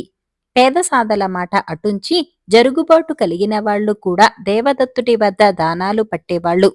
ప్రతిరోజూ దానధర్మాలు ఎంత ఎక్కువగా చేస్తే దేవదత్తుడికి అంత ఆనందంగా ఉండేది. ఇలా ఎడాపెడా దానాలు చేస్తుంటే ఎంత డబ్బైనా తరిగిపోక తప్పదు. దేవదత్తుడి డబ్బంతా అయిపోయింది. ఇల్లు వాకిళ్ళు పొలాలు ఇతర ఆస్తులు అమ్మేసి అదంతా దానధర్మాల కింద ఖర్చు పెట్టేసి దేవదత్తుడు కటిక దరిద్రుడైపోయాడు. ఆయన తన భార్య బిడ్డలతో ఒక పూరి గుడిసెలో కాపురం ఉంటూ తిండికి కూడా ఇబ్బంది పడసాగాడు. ఈ స్థితిలో కూడా ఎవరైనా తన వాకిట ఆకలితో నిలబడితే తన తిండి వాడికి పెట్టేసేవాడు. ఇలా జీవించటం దేవదత్తుడికి రోత అనిపించింది. చేస్తే దానధర్మాలు చేస్తూ బతకాలి, లేకపోతే చనిపోవటమే మంచిదని అతనికి తోచింది. అందుచేత ఆయన తన భార్యతో, నేను వెళ్లి డబ్బు సంపాదించుకుని వస్తాను, నీవు కూలీనాలీ చేసి అయినా సరే బిడ్డలకింత తిండి పెడుతూ ఉండు అని చెప్పి ఇంటి నుంచి బయలుదేరిపోయాడు. అయితే ధనం ఎలా సంపాదించాలో దేవదత్తుడికి తెలియదు.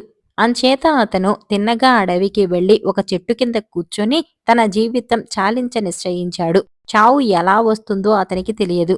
తాను ఆకలితో మాడి చావవచ్చు, లేదా ఏ క్రూర మృగమో తనని చంపి తినవచ్చు. ఏ రూపంలో వస్తుందో తెలియని చావు కోసం ఎదురు చూస్తూ దేవదత్తుడు చెట్టు కింద కూర్చున్నాడు. ఇదంతా చెట్టు మీద ఉండిన ఒక యక్షుడు చూసి ఆశ్చర్యపడ్డాడు. దేవదత్తుణ్ణి చూస్తే తపస్సు చేసుకునేవాడిలాగా లేడు. మామూలు మనిషి అడవిలో చెట్టు కింద ఎందుకు తిష్టవేస్తాడు? ఈ సంగతి తేల్చుకుందామని యక్షుడు చెట్టు దిగి వచ్చి, ఎవరువు నీవు, ఇక్కడ ఎందుకు కూర్చున్నావు అని అడిగాడు. దేవదత్తుడు యక్షుడితో తన కథ అంతా చెప్పి, ఎంతమంది దారిద్ర్యమో పోగొట్టటానికి నా జీవితం ధారపోసి నేనే దరిద్రుణ్ణి అయ్యాను, ఇక నాకు జీవించాలని లేదు అన్నాడు. యక్షుడు దేవదత్తుడి దానదీక్షను మెచ్చుకుని అతనికొక పెట్టె ఇస్తూ, ఈ పెట్టెను తీసుకువెళ్ళు, ఇందులో నువ్వు చెయ్యి పెట్టినప్పుడల్లా ధనం దొరుకుతుంది. ఆ ధనంతో దానధర్మాలు చేస్తూ దారిద్ర్య బాధ లేకుండా నీ భార్య బిడ్డలతో సుఖంగా ఉండు అని మాయమయ్యాడు. ఏ దేవతో తనకి మహిమగల పెట్టె ఇచ్చినట్టు దేవదత్తుడు తెలుసుకుని పరమానంద భరితుడై ఇంటికి వెళ్ళాడు. పెట్టెలో చేయి పెడితే అందులో ధనం ఉండేది. ఆ ధనంతో తన ఇంటికి కావలసినవన్నీ కొని ఎప్పటిలాగే దానధర్మాలు చేస్తూ ఆస్తులు పాస్తులు కొనే ఆలోచన తలపెట్టక ఆ పూరి గుడిసెలోనే సుఖంగా కాపురం చేస్తున్నాడు. ఆ ఊళ్ళోనే సంకర్షణుడనే ముచ్చు వెధవ ఒకడు ఉన్నాడు. వాడు దేవదత్తుడి జీవితంలో కలిగిన మార్పులన్నీ గమనిస్తూనే ఉన్నాడు. కాని తిండి కూడా లేని నిరుపేద అయిపోయిన దేవదత్తుడు ఎలా వెనకటిలాగా దానధర్మాలు చేయగలుగుతున్నాడో సంకర్షునికి అర్థం కాలేదు. ఈ రహస్యం తెలుసుకుందామనే ఉద్దేశంతో వాడు దేవదత్తుడి ఇంటికి వెళ్లి యాచించాడు. దేవదత్తుడు ఒక విచిత్రమైన పెట్టెలో చెయ్యి పెట్టి పట్టెడు డబ్బులు తీసి వాటిని సంకర్షణుడి చేతిలో ఉంచాడు. అయ్యా, తమరు దానధర్మాల కింద తమ సర్వస్వము తెగనమ్మి ఖర్చు పెట్టేశారు కదా, ఈ స్థితిలో కూడా అడిగిన వారికల్లా దానాలు ఎలా చేయగలుగుతున్నారు? ఇది చాలా వింతగా ఉంది అన్నాడు సంకర్షణుడు. అంతా దేవుడి దయ అని దేవదత్తుడు చెప్పాడు. సంకర్షణుడు దేవదత్తుడి ఇల్లంతా కలయ చూశాడు. ఆ పూరి గుడిసెలో డబ్బు దాచి పెట్టదగిన ఒక ఎనపెట్టె లేదు, కొయ్యపెట్టె కూడా లేదు. దేవదత్తుడి రహస్యం ఆ వింత పెట్టెలోనే ఉంటుందని నిశ్చయించుకుని ఒకనాటి రాత్రి యక్షుడిచ్చిన ఆ పెట్టెను కాస్త దొంగతనంగా తీసుకుపోయాడు. సంకర్షణుడి శ్రమ అంతా వ్యర్థమైంది. ఎందుకంటే వాడు ఆ పెట్టెను ఇంటికి తీసుకుపోయి తెరిచి చూస్తే అందులో చిల్లి గవ్వ కూడా లేదు. చివరకు పొయ్యిలో పెట్టి కాల్చటానికైనా కొయ్య పెట్టి కాదు, పెద్ద రాయితో కొట్టినా అది సొట్ట కూడా పడలేదు. ప్రాణం విసిగి సంకర్షణుడు ఆ పెట్టెను అటకపైన పారేశాడు. వాడికి దేవదత్తుడి పైన చాలా ఆగ్రహం కూడా వచ్చింది. ఎందుచేతనంటే దేవదత్తుడు సంకర్షణుడు అడిగితే తన రహస్యం చెప్పక అంతా దేవుడి దయ అన్నాడు. ఈ రహస్యం తాను కనుక్కోలేకపోతే కనీసం రాజుగారైనా కనుక్కోలేకపోతారా అనుకుని ఆ నీచుడు రాజుగారి వద్దకు వెళ్లి, మహారాజా, మన ఊళ్ళో దేవదత్తుడనేవాడు ఉన్నాడు. వాడు దానధర్మాలు చేసి తన సర్వస్వము పోగొట్టుకున్నాడు. వాడికి ఈ మధ్య ఏదో నిధి నిక్షేపం దొరికినట్టున్నది. ఎందుకంటే వాడు మళ్లీ వెనకటిలాగే అందరికీ ఎడాపెడా దానధర్మాలు చేస్తున్నాడు. రాజ్యంలోని నిధి నిక్షేపాలు తమ సొత్తు గనుక నేనీ సంగతి తమకు మనవి చేశాను అన్నాడు.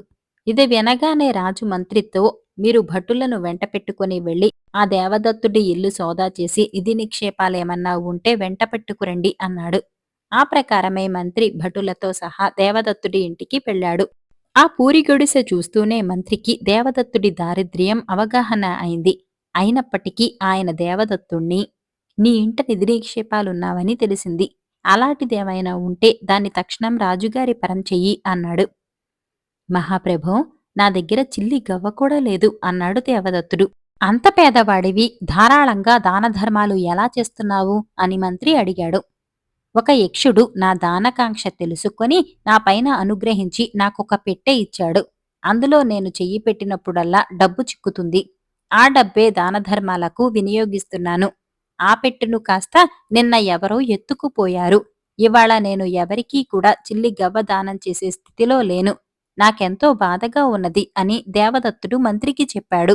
దేవదత్తుడు నిజమే చెబుతున్నాడని మంత్రికి తోచింది. అంతేకాదు దేవదత్తుడి పెట్టెను దొంగలించిన వాడు సంకర్షణుడే అయి ఉంటాడని కూడా ఆయన ఊహించాడు. అందుచేత ఆయన భటులతో సంకర్షణుడి ఇంటికి వెళ్లి ఇల్లంతా శోధించక అటకపైన పెట్టె దొరికింది. మంత్రి నిలువదీసి అడిగిన మీదట సంకర్షణుడు తాను పెట్టెను దొంగలించిన మాట నిజమే అని ఒప్పుకున్నాడు. కాని అందులో ఏమీ లేదని, దేవదత్తుడు తన ధనాన్ని ఇంకెక్కడో దాచాడని అన్నాడు. రహస్యంగా మంత్రి ఆ పెట్టెను తీసుకుని సంకర్షణుణ్ణి బంధించమని తన భటులతో చెప్పి వాణ్ణి తన వెంట రాజుగారి వద్దకు తీసుకుపోయాడు. మంత్రి చెప్పినదంతా విని రాజుగారు దేవదత్తుడి కోసం మనుషులను పంపాడు. దేవదత్తుడు వచ్చాడు. తన పెట్టెను గుర్తించాడు. ఇది అపూర్వమైన పెట్టె అని విని మేమే దీన్ని తెప్పించాం. ఇందులో విశేషం ఏమీ లేదే. దీన్ని నీవు ఎలా ఉపయోగపరుస్తున్నావు అని రాజు దేవదత్తుణ్ణి అడిగాడు. దేవదత్తుడు ఆ పెట్టెను తీసుకుని అందులో చెయ్యి పెట్టి గుప్పెడేసి డబ్బులు తీసి అక్కడ ఉన్న భటులకందరికీ పంచాడు. మేము చెయ్యి పెడితే ఏమీ దొరకలేదే, మంత్రం ఏమైనా ఉన్నదా అని రాజు అడిగాడు. మంత్రం ఏమీ లేదు మహారాజా, నేను తప్ప మరెవరు చేయి పెట్టినా ఇందులో ఏమీ దొరకదు అన్నాడు దేవదత్తుడు. రాజు మంత్రి ఏదో రహస్యంగా మాట్లాడుకున్నారు. తర్వాత రాజుగారు దేవదత్తుడితో, ఈ పెట్టె నిధి నిక్షేపం కన్నా కూడా ఎక్కువైనది. అంచేత అది నీ ఆధీనంలో ఉండటానికి వీల్లేదు. ఇది దివాణంలోనే ఉండాలి. నీవు తీస్తే తప్ప ఇందులో నుంచి డబ్బు రాదు కనుక నీవు రోజూ ఇక్కడికి వచ్చి దివాణం ఖజానా నింపుతూ ఉండు. నీకు మంచి జీతం ఏర్పాటు చేస్తాం అన్నాడు. దేవదత్తుడు సరేననక చేసేది లేదు. రాజభటులు కొన్ని వేల సంచులు మోసుకొచ్చి దేవదత్తుడి పక్కన పెట్టారు. పెట్టె నుంచి ధనం తీసి ఆ సంచులన్నీ నింపమన్నాడు రాజు. దేవదత్తుడు పెట్టెలో చేయి పెట్టాడు కాని అందులో ఏమీ లేదు. పెట్టె ఖాళీగా ఉంది. ఇలా దేవదత్తుడికి ఎన్నడూ జరగలేదు. అతను ఎన్నోసార్లు పెట్టెలో చేయి పెట్టి చూశాడు. కాని పెట్టెలో అతని చేతికేమీ చిక్కలేదు. దొంగ వేషం వేస్తున్నావు, నిన్ను చిత్రవధ చేయిస్తాను అని రాజు దేవదత్తుణ్ణి బెదిరించాడు. కాని దేవదత్తుడికి అంతకన్నా పెద్ద దిగులు పట్టుకున్నది. ఈ పెట్టెలో నాకు డబ్బు దొరకకపోతే నేను దానధర్మాలు ఎలా చేయగలను అని అతను విలపించాడు. మంత్రి సూక్ష్మబుద్ధి గలవాడు. దేవదత్తుడిలో కపటం ఏమీ లేదని గ్రహించి ఆయన రాజుతో దేవదత్తుణ్ణి క్షమించమని ఆ పెట్టె అతనికే ఇచ్చి పంపేయమని అన్నాడు. దేవదత్తుడు తన పెట్టెను తీసుకుని ఇంటికి పోయి అందులో చెయ్యి పెట్టేసరికి చేతినిండా ధనం దొరికింది. పెట్టె మహిమ తిరిగి వచ్చినందుకు సంతోషపడి అతను తన జీవితమంతా దానధర్మాలలో సుఖంగా గడిపాడు. రాక్షసుడి కోట. రాసినవారు మాచిరాజు కామేశ్వరరావు గారు. సౌరి అనే యువకుడు అందగాడు, చురుకైనవాడు, సాహసవంతుడు. చిన్నతనంలోని తల్లిదండ్రులను పోగొట్టుకున్న సౌరిని వాడి అవ్వ అల్లారు ముద్దుగా పెంచి పెద్ద చేసింది.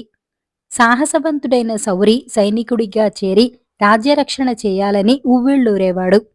అయితే వాడి అవ్వ అందుకు ససేమిరా ఒప్పుకునేది కాదు.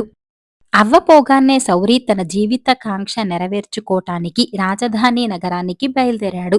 దారిలో దట్టమైన అడవిని దాటవలసి ఉన్నది. సౌరి అడవిలో ప్రవేశించిన కాసేపటికే, ఆగు, ఎత్తిన కాలు దించకు అన్న బొంగురు గొంతు వినిపించింది. పక్కనే ఉన్న దెబ్బ మీద ఒక కురూపి నిలబడి ఉన్నాడు. వాడే సౌరిని ఆగమన్నది. సౌరి ఎత్తిన కాలు ఎత్తినట్టే ఉంచి ఏదో అనబోతుంటే, సరిగ్గా నీ పాదం పడే చోట ఒక గండు చీమ ఉన్నది. అది ప్రాణభయంతో వేసిన పెద్ద కేక నా మనసును కలచివేసింది అన్నాడు కురూపి. సౌరి వంగి చూడగా నిజంగానే కురీపి చెప్పిన స్థానంలో గండుచీమ ఉన్నది. ఈ చీమకేక నీకు వినవచ్చిందా? నమశక్యంగా లేదు అన్నాడు సౌరి చీమ పక్కగా నడిచి దిబ్బ ఎక్కుతూ. ఇందుకు కురూపి, నా పేరు ధ్వని. ఎంత చిన్న శబ్దాన్నైనా నేను వినగలను అన్నాడు. సౌరి ఆశ్చర్యపోతూ, ఇంతటి అరుదైన శక్తి నీలో ఉంచుకొని అనామకుడిగా ఈ అరణ్యం మధ్యలో ఉన్నావెందుకు అని అడిగాడు. ధ్వని భారంగా నిట్టూర్చి, నా ఈ వికార రూపంతో నలుగురిలో ఉండి అవమానాలు సహించే కన్నా ఇలా ప్రశాంతంగా అరణ్యంలో బ్రతకటం మంచిదనిపించింది అన్నాడు.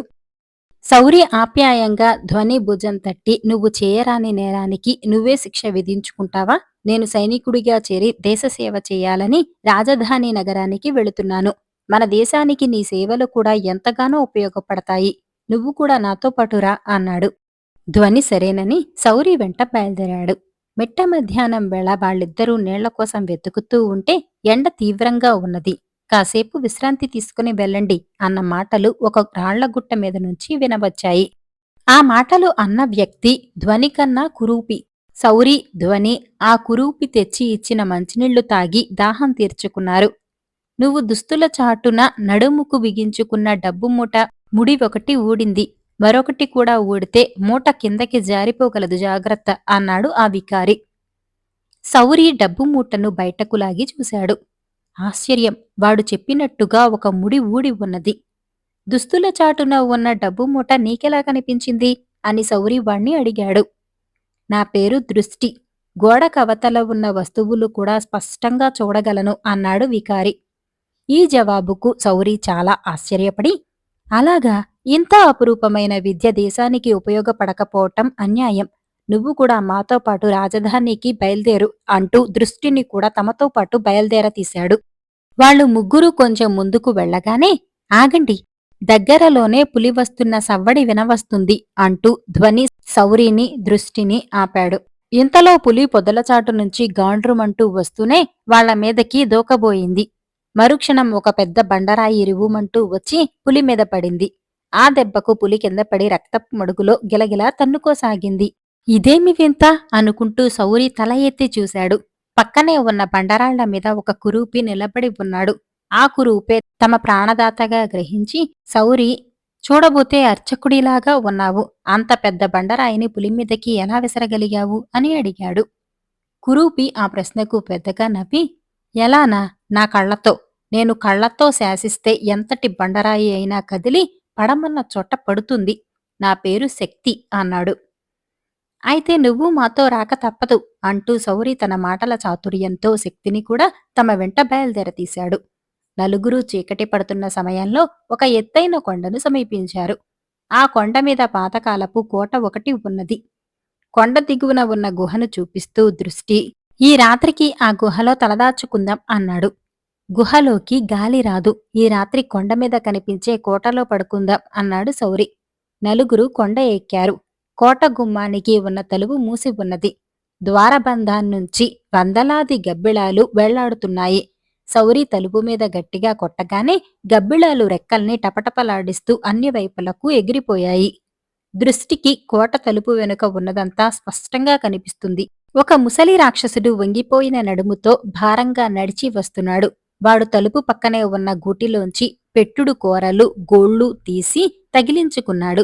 తర్వాత పెట్టుడు కొమ్ముల్ని తలమీద గట్టిగా బిగించుకున్నాడు. ఇది చూసిన దృష్టి మిగతా వాళ్లతో, ఒక ముసలి రాక్షసుడు పెట్టుడు కూరలతో, కొమ్ములతో తలుపు తెరవబోతున్నాడు. ఏ పెట్టుడివైనా రాక్షసుడే, పారిపోదామా అన్నాడు. ఇంతలో రాక్షసుడు తలుపు దగ్గరగా వచ్చి, చిట్టిబాబూ, స్వరంగ సుందరా, నువ్వేనా తలుపు తట్టింది అని అనుమానంగా అడిగాడు.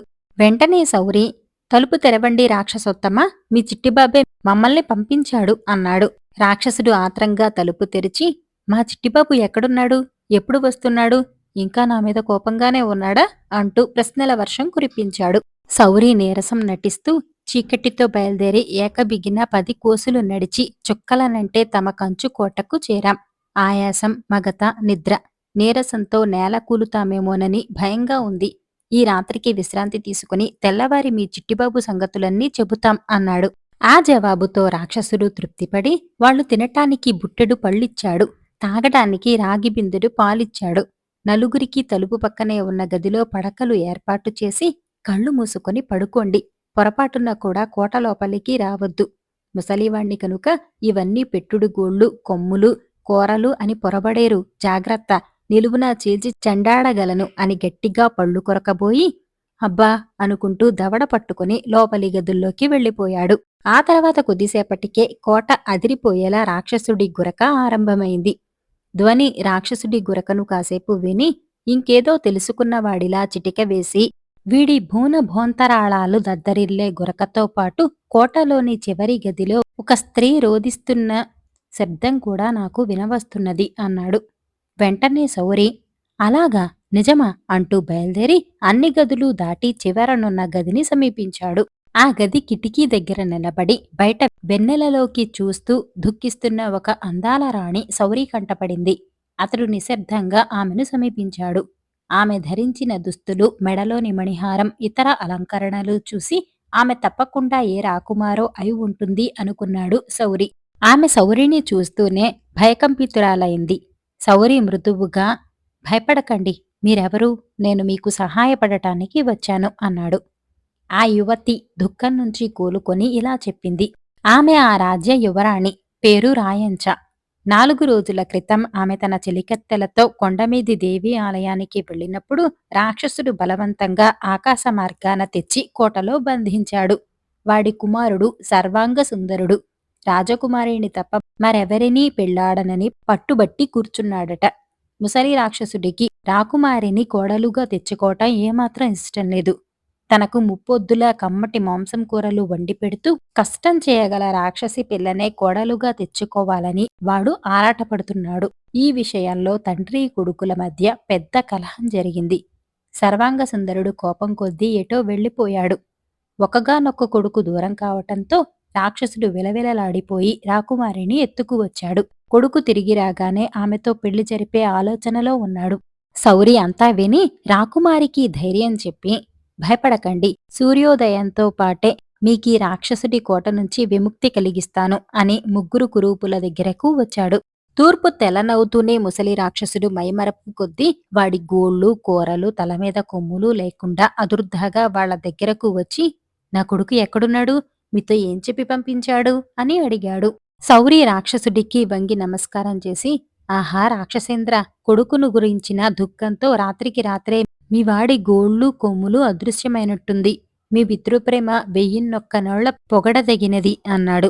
వెంటనే రాక్షసుడు తల తడివి చూసుకుని అక్కడ కొమ్ములు లేకపోవటంతో బెక్కచచ్చిపోయి మరుక్షణం తెప్పరిల్లి కోపంగా, ఒరే, నిన్ను ఈ నేలబారు కొండముచ్చు వెదవల్ని నా కొడుకు మిత్రులు కనుక ప్రాణాలతో వదులుతున్నాను. నా కొడుకెక్కడా అంటూ హూంకరించబోయి పెద్దగా దగ్గసాగాడు. అప్పుడు సౌరి వాడితో, నువ్వు రాకుమారితో పెళ్లి జరిపిస్తావో లేదో ఆఖరిసారిగా కనుక్కురమన్నాడు నీ కొడుకు. అలా కానప్పుడు సముద్రం మధ్యకు పోయి మునిగి చస్తాను అన్నాడు అని చెప్పాడు. అది వింటూనే రాక్షసుడు చెవులు మూసుకొని, అశుభాలు పలకకు, రాజకుమారిని తెచ్చి కోటలో దాచాను.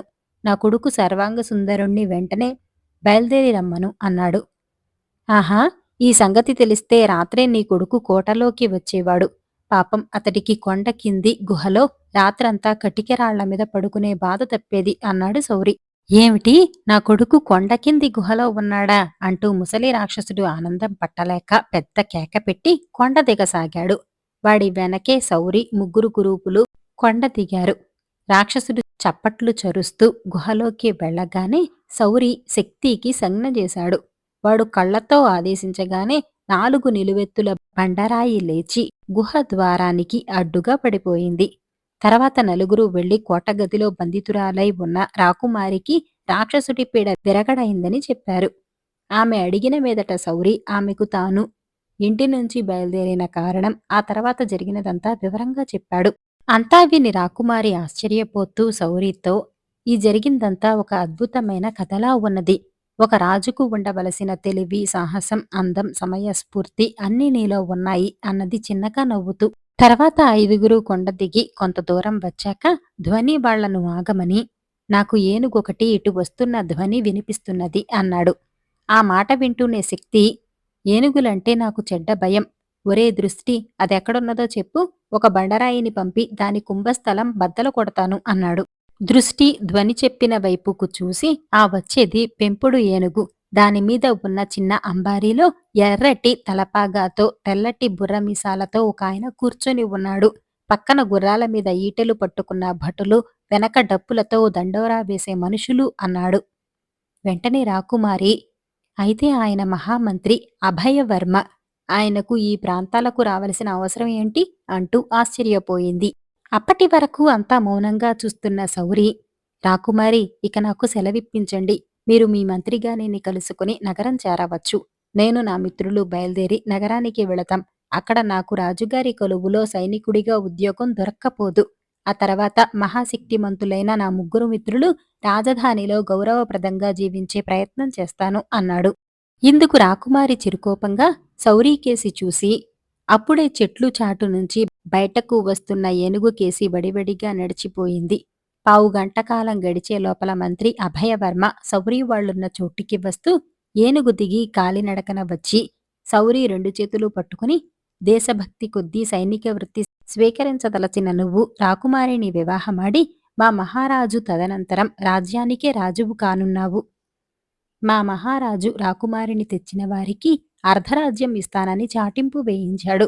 రాజ్యంలో అందరికీ ఆ సంగతి తెలిసిందో లేదో అని పర్యవేక్షించేందుకు నేను స్వయంగా బయలుదేరాను.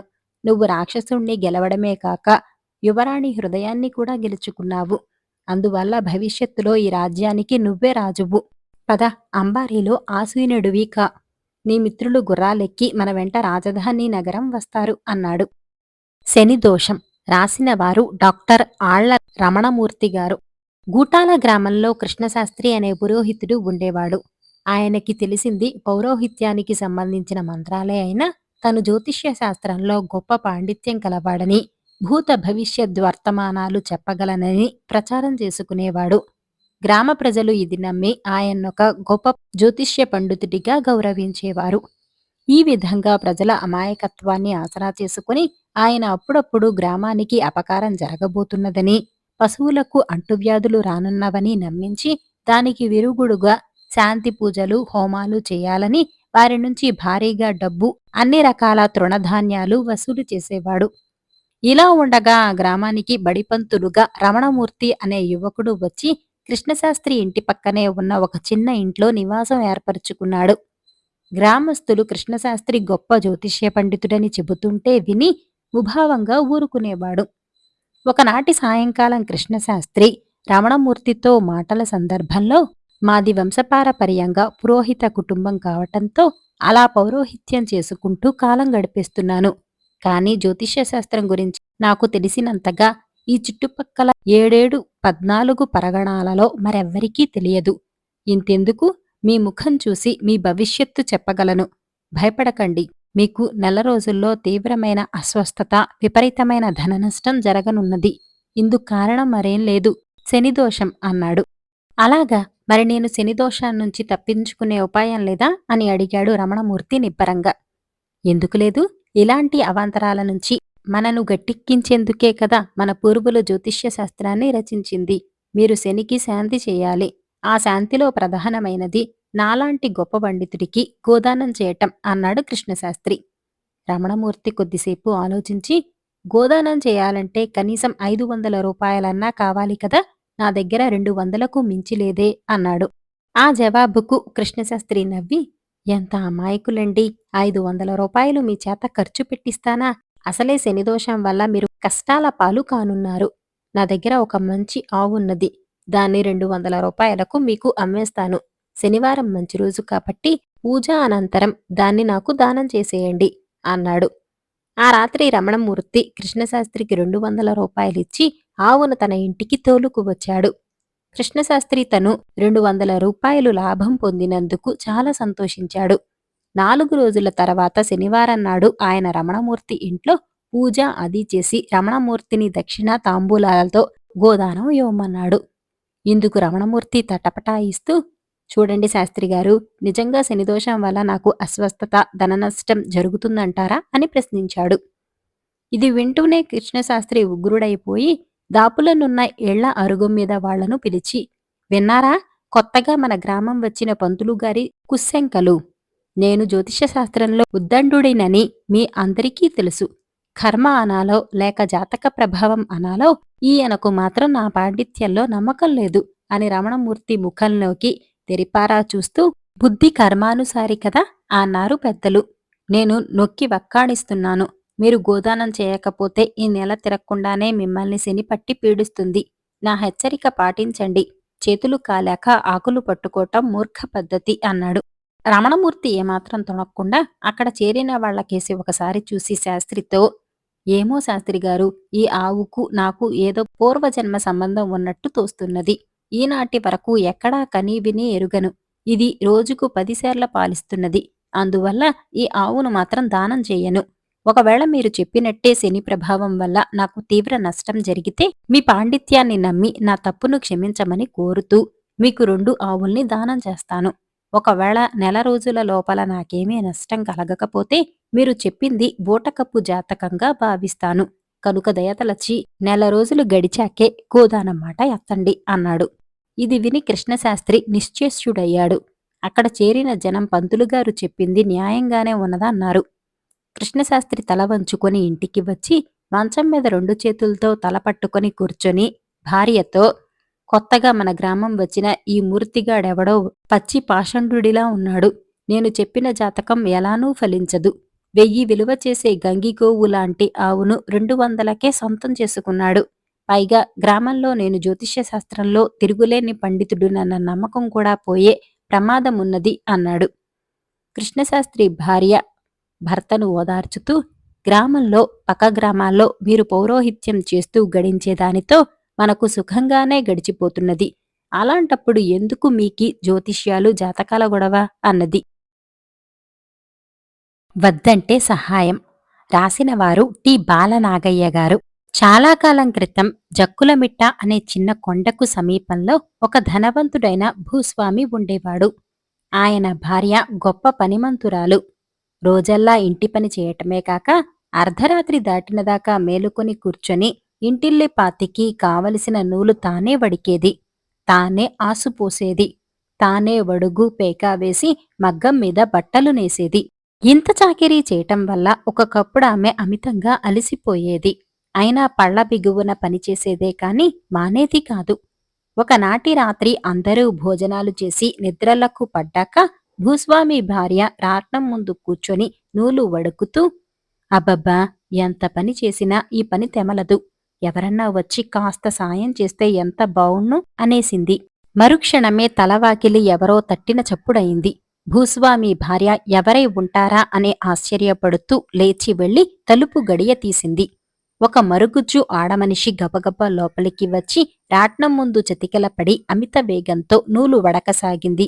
భూస్వామి భార్య తలుపు వేయబోతూ ఉండగా ఇంకో మరుగుజ్జు మనిషి వచ్చి పంటెకోళ్ల తీసుకొని నూలు చుట్టసాగింది. ఈ విధంగా ఒకరి తర్వాత ఒకరు 5-6 మరుగుజ్జు స్త్రీలు లోపలికి వచ్చేశారు. అందరూ తలా ఒక పని అందుకున్నారు. కీచు గొంతులతో కేకలు పెడుతూ శరవేగంతో అన్ని పనులు ఒకేసారి సాగించారు. ఒకరు నూలు వడికింది, ఇంకొకరు చుట్టింది, మరొకరు ఆసు పోసింది, ఒకరు మగ్గం మీద కూర్చున్నారు. ఒకతే చవుడు నీటి బాన కింద మంట వేసింది. వాళ్లు చేసే చప్పుడుకు ఇల్లంతా దద్దరిల్లింది. పక్కగదిలోనే పడుకొని నిద్రపోతున్న తన భర్త లేస్తాడేమో, తనను తిట్టిపోతాడేమోనని ఇంటావిడ హడలిపోయింది. కాని మత్తుమందు చల్లినట్టు ఆయన లేవనేలేదు. అది చూసి భూస్వామి భార్యకు వీళ్లంతా యక్షుణులై ఉంటారని అనుమానం తగిలింది. జక్కులమిట్టలో యక్షులు కాపురాలుంటారని జనం చెప్పుకునేవారు. యక్షులకు కొన్ని అసాధారణ శక్తులుంటాయి. వారంటే ప్రజలు భయపడేవాళ్లు. భూస్వామి భార్యకిప్పుడు భయమే పుట్టింది. ఇంతమంది యక్షుణుల మధ్య తాను ఒంటరిదైపోయిందాయే.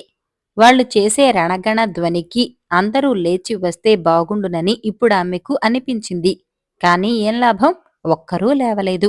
ఈలోపుగా మరుగుజ్జులు ఆమెను ఊరికే ఉండనియ్యలేదు. కొందరు తాగటానికి మంచినీళ్లడిగారు, కొందరు ఆకలవుతుందని తినటానికేమన్నా చేసి పెట్టమని అన్నారు. భూస్వామి భార్య వంట ఇంట్లోకి వెళ్లి పొయ్యిలు రాజేసి వంట ప్రారంభించింది. ఆమె చేసే వంట చేస్తూనే ఉంది. వాళ్లు తినే పదార్థాలు తింటూనే ఉన్నారు. వారి ఆకలి తీరే లక్షణాలేమీ కనిపించలేదు. ఈ యక్షులను ఎలా వదిలించుకోవాలా అని ఆలోచిస్తూ ఉండగా భూస్వామి భార్యకు తమ పొరుగున ఉన్న ముసలమ్మ జ్ఞాపకం వచ్చింది. ఆ ముసలమ్మకు యక్షుల గురించి చాలా విషయాలు తెలుసు. ఆ చుట్టుపక్కల ఉండే వాళ్లలో యక్షులను కళ్లతో చూసిన మనిషి ఆవిడ ఒక్కతే. అంచేత భూస్వామి భార్య చేసే వంట వదిలేసి దొడ్డిదారిన వెళ్లి ముసలమ్మను లేపి జరిగిన సంగతంతా చెప్పింది. ఓసి పిచ్చిదానా, ఆ యక్షిణులు రాకుండా ఉండాలే కాని వస్తే వదలరు. అజ్ఞానం చేత నువ్వే వాళ్లను ఆహ్వానించావు. ఇక ఎన్నడూ అలా సహాయం అడగకు. వాళ్లను వెళ్లకొట్టే ఉపాయం చెబుతా విను. ఇంటి బయట నిలబడి జక్కుల మిట్ట తగలబడుతుందని కేకలు పెట్టు. ఆ కేకలు విని అందరూ బయటకు పరిగెత్తిపోతారు. నువ్వు వెంటనే తలబాకిలి గడియపెట్టి వాళ్లు ఏ ఏ వస్తువులు ఎక్కడెక్కడ వదిలి వెళ్లారో వాటన్నిటినీ వరగపెట్టు, లేదా తలకిందులు చేసి ఉంచు అని ముసలమ్మ భూస్వామి భార్యకు చెప్పింది. ఆమె తన ఇంటికి తిరిగి వచ్చి బయట నిలబడి, అయ్యయ్యో మంటలు, జక్కుల మిట్ట అంటుకొని మండుతున్నది అని కేకలు పెట్టింది. ఈ కేకలు విని మరుగుజ్జు స్త్రీలందరూ పరిగెత్తుకుంటూ బయటకు వచ్చారు. ఎందుకంటే వాళ్ల ఇళ్ళు, పిల్లలు, సంసారాలు అన్నీ ఆ జక్కుల మిట్టలోనే ఉన్నాయి. వాళ్లు బయటకు రాగానే భూస్వామి భార్య గబగబా లోపలికి వెళ్లి గడియ పెట్టేసి అన్ని వస్తువులను ముసలమ్మ చెప్పిన ప్రకారం కదిలించి పెట్టేసింది. తమ మిట్ట తగలబడటం లేదని తెలియగానే యక్షిణులు మళ్లీ వచ్చి తలుపు తట్టారు. కాని భూస్వామి భార్య తలుపు తీయలేదు. వాళ్లు అంతటితో వదలక, ఓ కదురా తలుపు తీయి, ఆసుగొట్టమా తలుపు తీయి అంటూ ప్రతి వస్తువును కేకపెట్టారు. ఒక్క వస్తువు పలకలేదు, కదలలేదు. చివరికొక యక్షిణి, ఓ బానకింది కట్టుపుల్ల తలుపుతీ అన్నది. బానకింద మండుతున్న కట్టెపుల్ల అమాంతంగా లేచి తలుపు గడియ తీయటానికి బయలుదేరింది.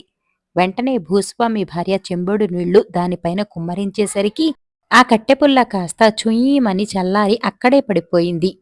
తలుపు తట్టటం మానేసి కూడా యక్షిణులు ఇంటి బయట కాకిగోల చేస్తున్నారు. భూస్వామి భార్య తన భర్తను లేపటానికి ప్రయత్నించింది.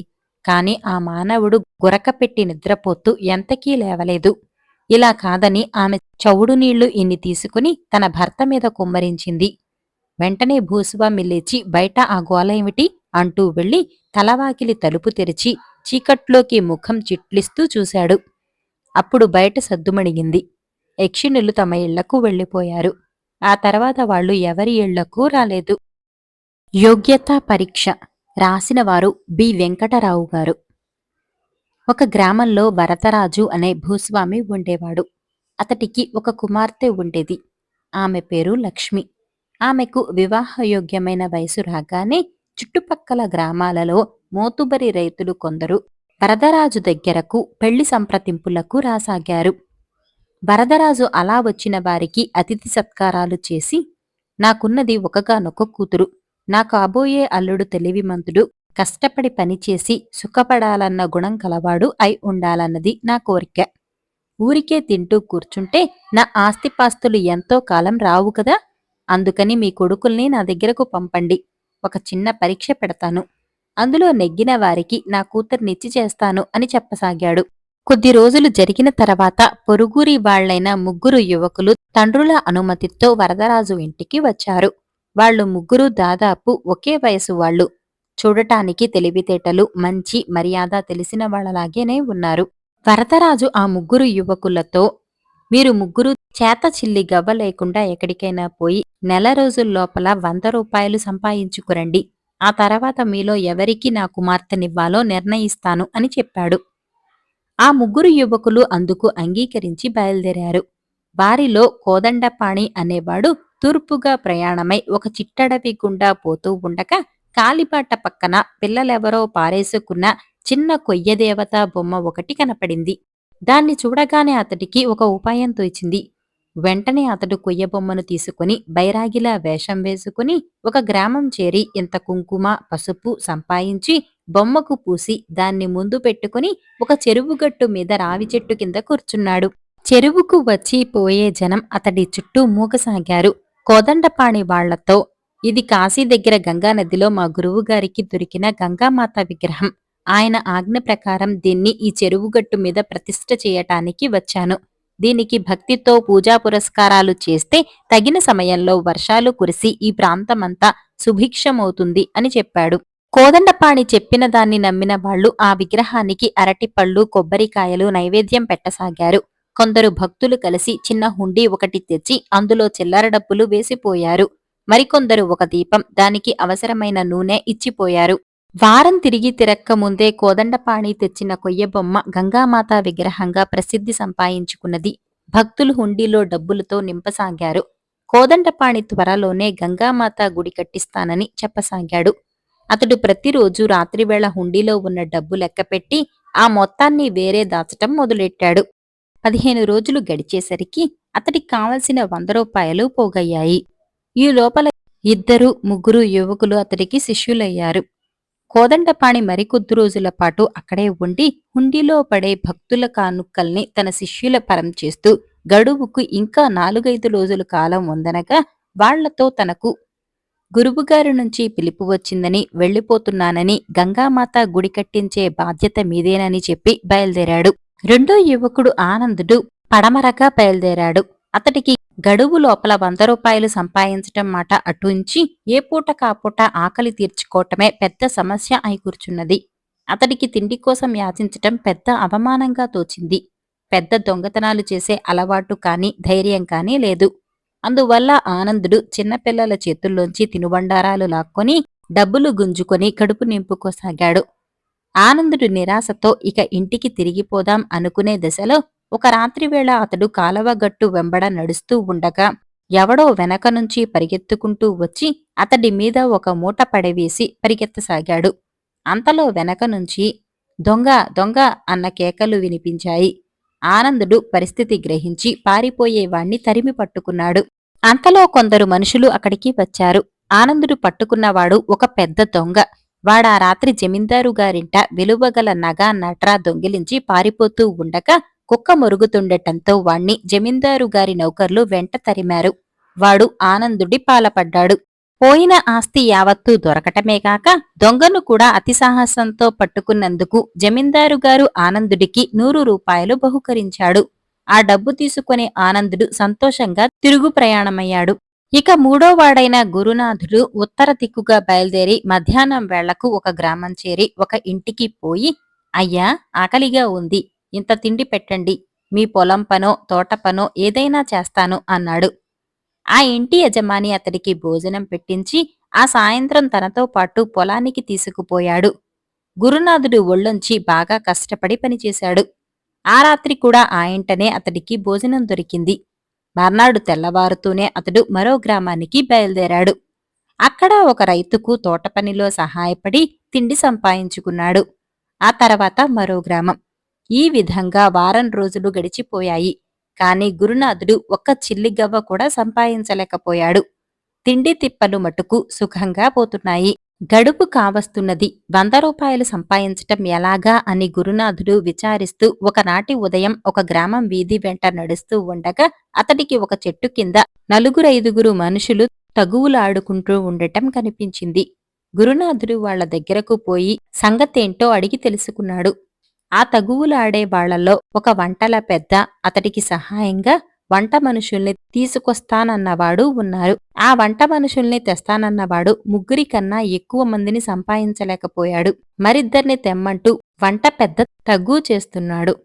గురునాథుడు వంట పెద్దను తనకు వంట వార్పు తెలియకపోయినా పిండి రుబ్బటం, నీళ్లు మోయటం లాంటి పనుల్లో సహాయపడగలనని తనను పనికి పెట్టుకోమని వేడుకున్నాడు. మరి వంటవాళ్లు దొరికే అవకాశం లేనందున అవతల మోతుబరి రైతు ఇంట విందుకు వంట చేస్తానని మాట ఇచ్చినందున చిన్న పనులకైనా పనికొస్తాడని వంట పెద్ద గురునాథుణ్ణి తన వెంట తీసుకుపోయాడు. అవి పెళ్లిళ్లకు మంచి ముహూర్తాలున్న రోజులు కావటంతో గురునాథుణ్ణి ఆ వంట పెద్ద తనతో పాటు ఆ ఊరు ఈ ఊరు తిప్పుతూ గిట్టుబాటయ్యే కూలి అతడికి ఇవ్వసాగాడు. గురునాథుడు నెల ముగిసే లోపల ఈ విధంగా 100 రూపాయలు కూడబెట్టి ఆ డబ్బుతో వరదరాజు ఇంటికి బయలుదేరాడు. తన కుమార్తెను వివాహం ఆడదలిచిన 3 యువకులు గడువు లోపలే తలా ఒక 100 రూపాయలు తెచ్చి తన చేత పెట్టగానే వరదరాజులు చాలా సంతోషించి మొదట కోదండపాణిని ఆ డబ్బు ఎలా సంపాదించావని అడిగాడు. నేను చాలా తెలివిగా మనుషుల మూఢ విశ్వాసాలను ఆసరా తీసుకొని ఓ చిన్న కపట నాటకం ఆడి ఆ 100 రూపాయలు సంపాదించాను అంటూ కోదండపాణి దారిలో తనకు దొరికిన కొయ్యబొమ్మ గురించి, ఆ తర్వాత తాను చేసిన పనుల గురించి వరదరాజుకు చెప్పాడు. నువ్వెలా డబ్బు సంపాదించావని వరదరాజు ఆనందుణ్ణి అడిగాడు. నేను అదృష్టజాతకుణ్ణై ఉండాలి అంటూ ఆనందుడు తను దొంగను పట్టుకోవటం, జమీందారు మెచ్చి 100 రూపాయలు ఇవ్వటం గురించి చెప్పాడు. నీ సంగతేమిటి అని వరదరాజు గురునాథుణ్ణి ప్రశ్నించాడు. నేను జిత్తులు అదృష్టం వల్ల డబ్బు మూట చేజిక్కకుండానే కష్టపడి పనిచేసి ఈ 100 రూపాయలు సంపాదించాను అంటూ గురునాథుడు తాను చేసిన కూలిపని గురించి వరదరాజుకు చెప్పాడు. కోదండపాణి తెలివిగలవాడే కాని వాటిని కృత్రిమ మార్గాన ఉపయోగించే తత్వం అతడిది. ఆనందుడు కేవలం అదృష్టాన్ని నమ్ముకొని కూర్చునే రకం మనిషి. పోతే గురునాథుడు కష్టించి పనిచేసి ప్రతిఫలం ఆశించే స్వభావం కలవాడు.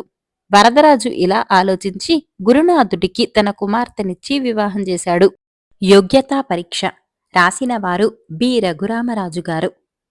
కళింగదేశపు వృద్ధ మంత్రి హఠాత్తుగా మరణించటంతో రాజు కీర్తివర్ధనుడికి పెద్ద సమస్య ఎదురైంది. సువిశాలమైందే కాక సుసంపన్నమైనది కావడంతో దానిని ఏదో విధంగా ఆక్రమించుకోవాలని ఇరుగు పొరుగు రాజ్యాలు తహతహలాడుతూ ఉండేవి. అటువంటి రాజ్యాన్ని కాపాడటానికి బలవంతుడైన రాజుకు తోడుగా యుక్తిపరుడు, రాజ్యతంత్రం ఎరిగినవాడు అయిన మంత్రి ఉండటం ఎంతో అవసరం. చనిపోయిన మహామంత్రి అన్నిటా ప్రతిభావంతుడే కాక ఎంతో అనుభవజ్ఞుడు. ఆయనతో తులతూగగల వ్యక్తి ఎవ్వరూ కీర్తివర్ధనుడికి ఆస్థానంలో కనిపించలేదు. అందువల్ల కాబోయే మంత్రి ఆస్థానంలోని వ్యక్తే అయి ఉండవలసిన పనిలేదని ఆయన భావించాడు. కీర్తివర్ధనుడు బాగా ఆలోచించి దేశమంతటా ఒక ప్రకటన చేయించాడు. అదేమంటే కళింగదేశపు మహామంత్రి పదవికి తెలివితేటలు, ప్రజ్ఞాపాటవాలు పుష్కలంగా ఉన్న వ్యక్తి కావాలి. అయితే ప్రతి ఒక్కరూ పదవి కోసం ఆశపడి యోగ్యతా పరీక్షను నిర్వహించటానికి మాకు ఇబ్బంది కలిగించవద్దని సలహా.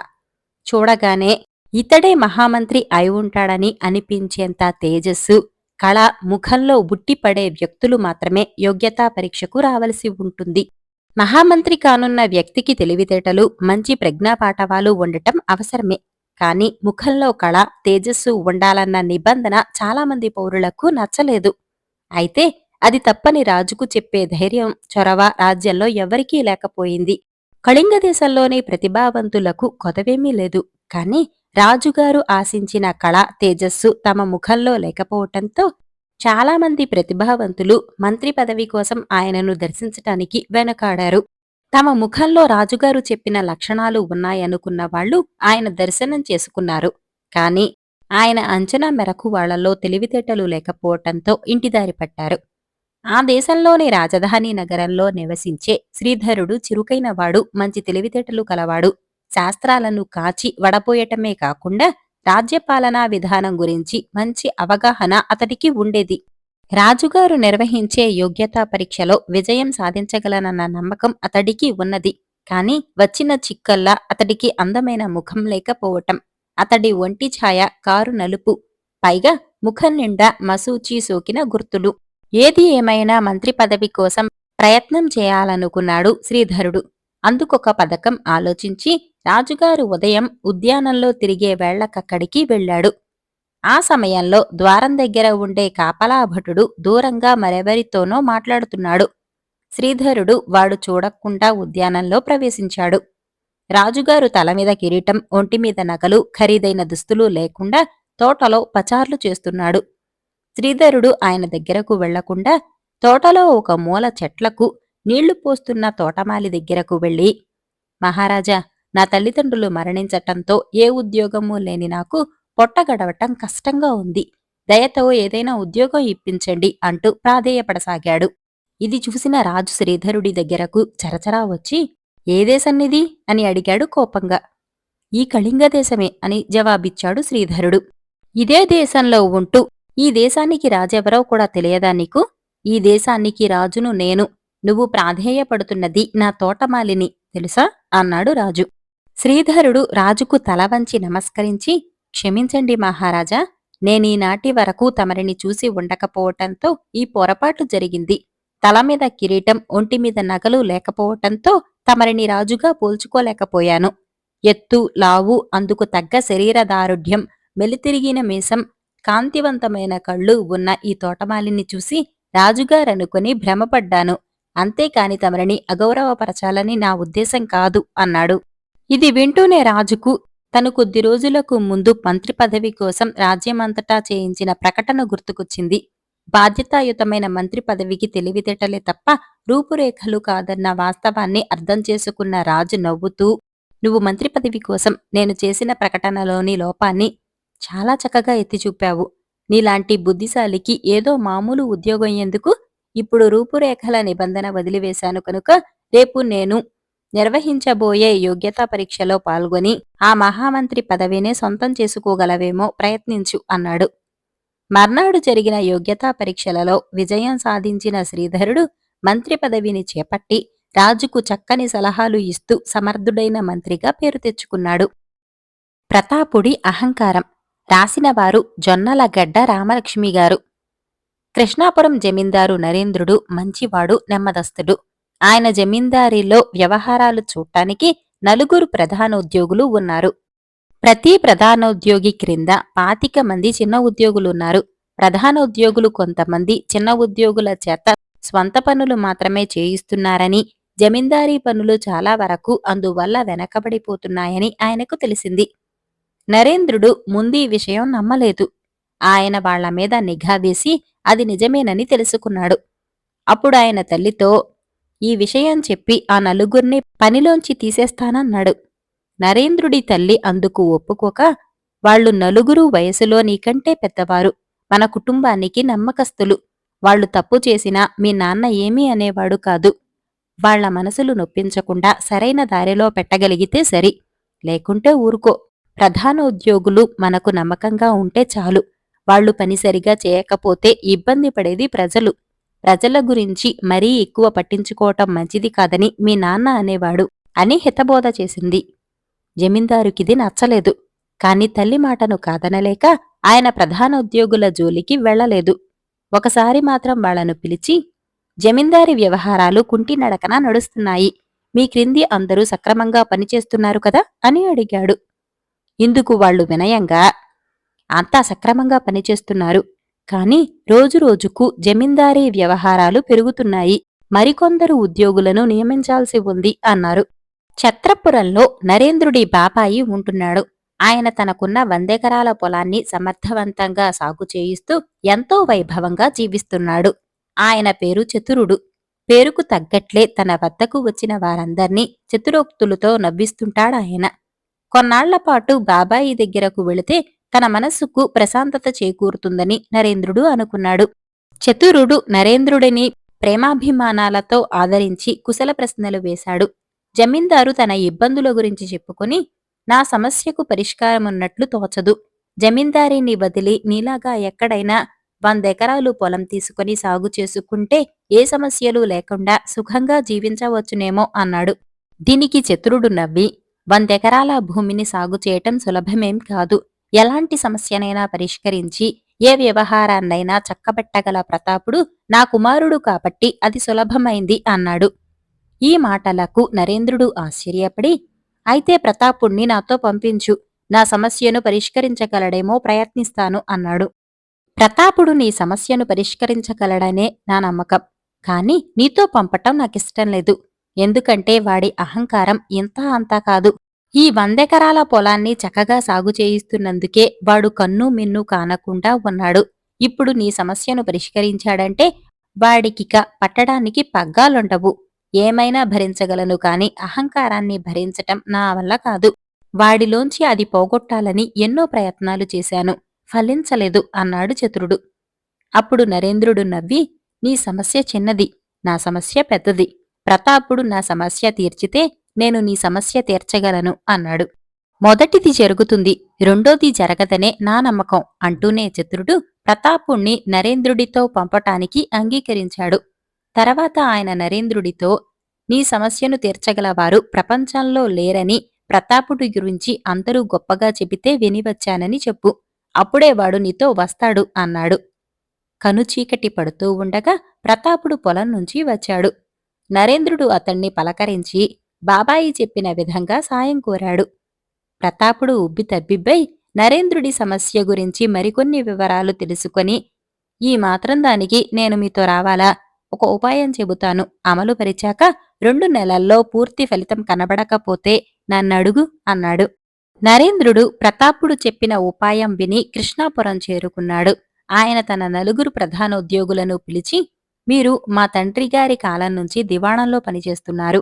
మిమ్మల్ని నేను మా బంధువుల్లా గౌరవిస్తాను. ప్రస్తుతం జమీందారీ వ్యవహారాలకు డబ్బు సరిపోవటం లేదు. మీరంతా నాకు సహకరిస్తే మన ఆదాయం పెంచగలను. అందుకు అవసరమైతే మీకు మరికొందరు చిన్న ఉద్యోగుల్ని అదనంగా ఇవ్వగలను. అవసరం లేదనుకుంటే ఇప్పుడు ఉన్న వారిలో కొందరిని తొలగిద్దామన్నాడు. నలుగురు ప్రధానోద్యోగులు ఎంతో ఉత్సాహంగా జమీందారుకు సహకరిస్తామని మాట ఇస్తూనే తమకింకా చిన్న ఉద్యోగులు కావాలన్నారు.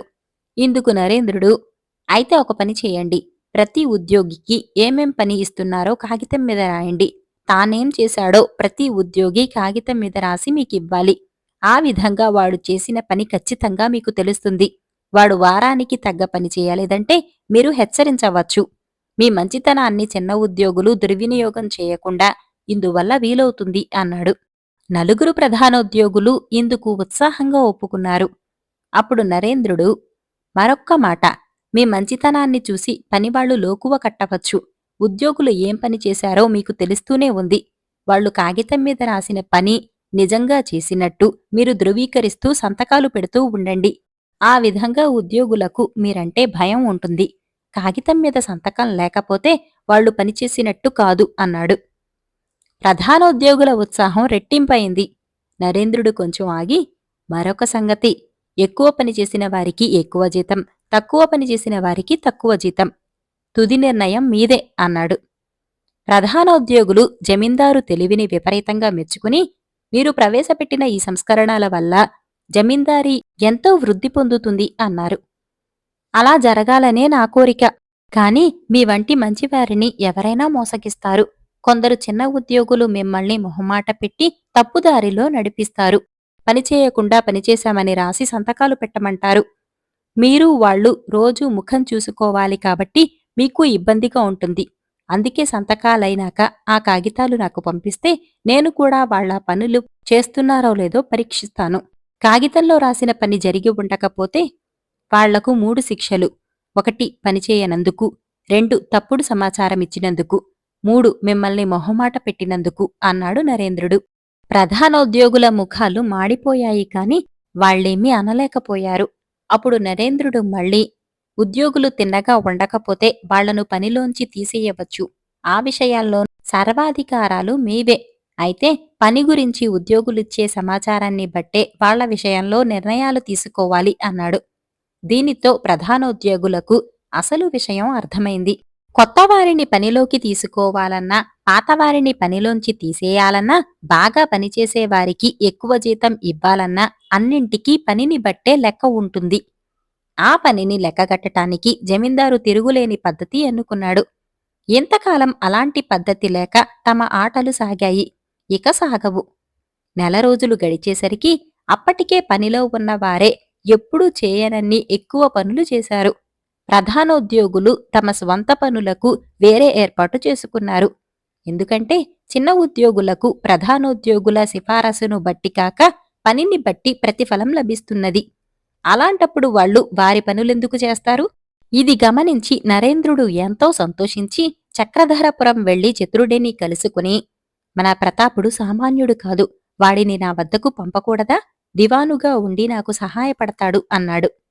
చతురుడు నవ్వి, వాడి మితిమించిన అహంకారం గురించి నీకు ముందే చెప్పాను కదా. ఇప్పుడు వాడు నిన్ను చాలా తక్కువగా చూస్తాడు.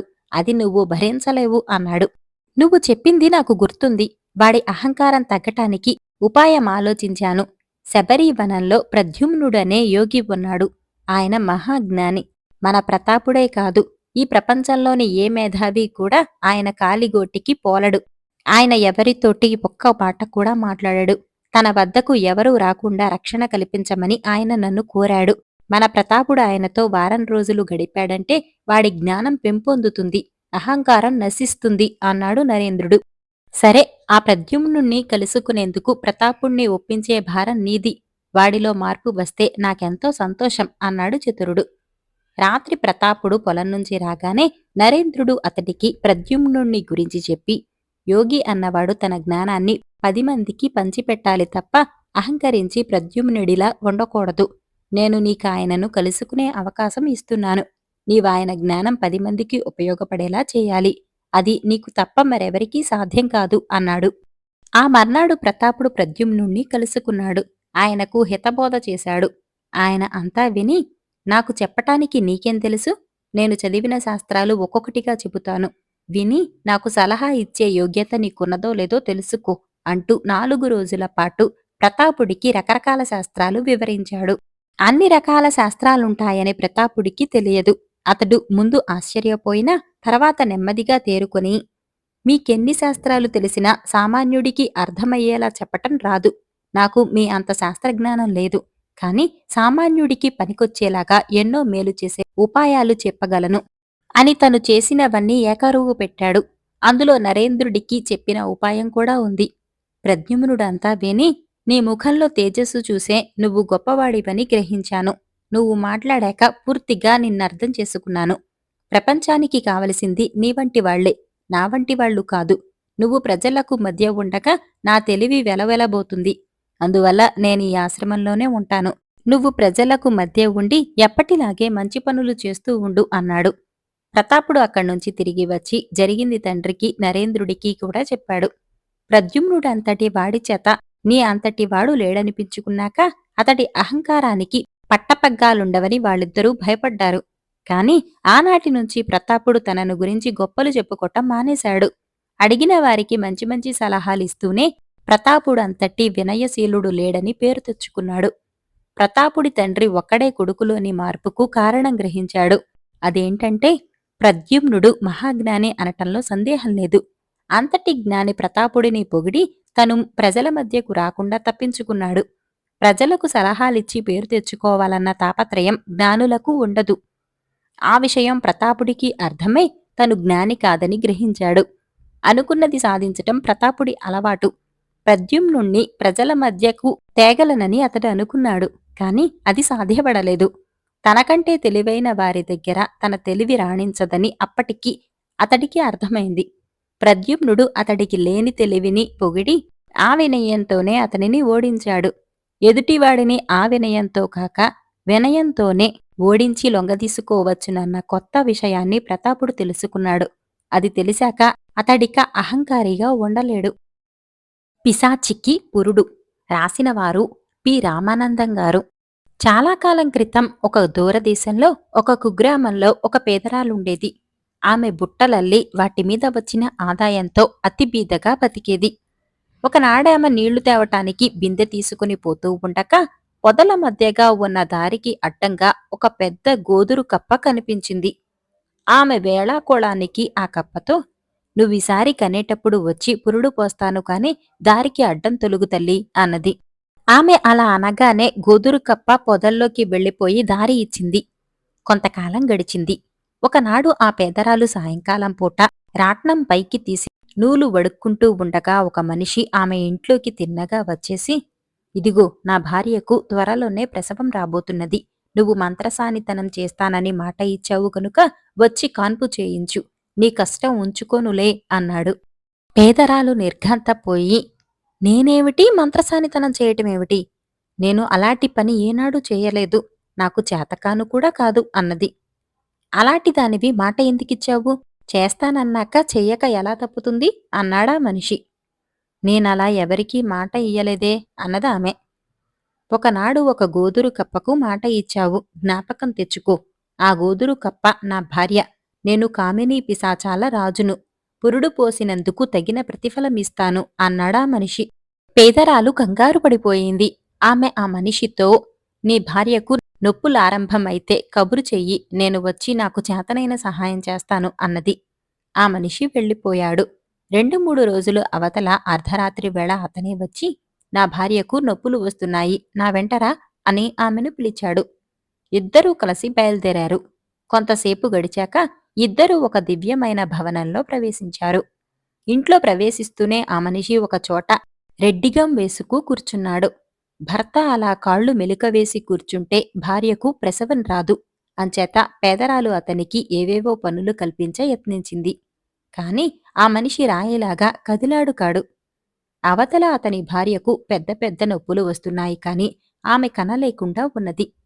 పేదరాలు ఒక యుక్తి ఆలోచించింది.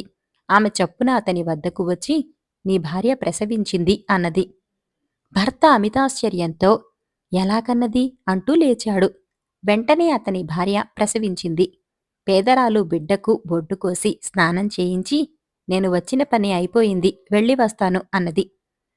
పిశాచాల రాజే ఆమెను ఇంటి దగ్గర దిగపెట్టాడు. అప్పటికి తూర్పు తెల్లవారుతున్నది. అతను ఏదో ప్రతిఫలం ఇస్తానన్నాడు కాని పేదరాలు అడగలేదు. పేదరాలు కాసేపు విశ్రాంతి తీసుకుని ఇంటి ముందు కసువు ఊడ్చటానికి బయటకు వచ్చేసరికి గడప మీద ఒక వెండి నాణం ఉన్నది. అది మొదలు ప్రతి ఉదయం గడప మీద ఒక వెండి నాణం ఉంటూ వచ్చింది. అప్పటినుంచి ఆ పేదరాలికి దారిద్ర్య బాధ తీరిపోయింది. ముసుగు మనిషి రాసినవారు మాచిరాజు కామేశ్వరరావు గారు. కొండాపురం కొమరయ్యకు కొత్తగా పెళ్లయింది. భార్య భానుమతిని బాడుగబండిలో కాపురానికి తీసుకువస్తూ దారిలో ఒక ఏరును సమీపించగానే బండిని ఆపమని కిందకి దిగాడు. ఆ సమీపంలో ఒక పాతకాలపు పెంకుటిల్లు ఉన్నది.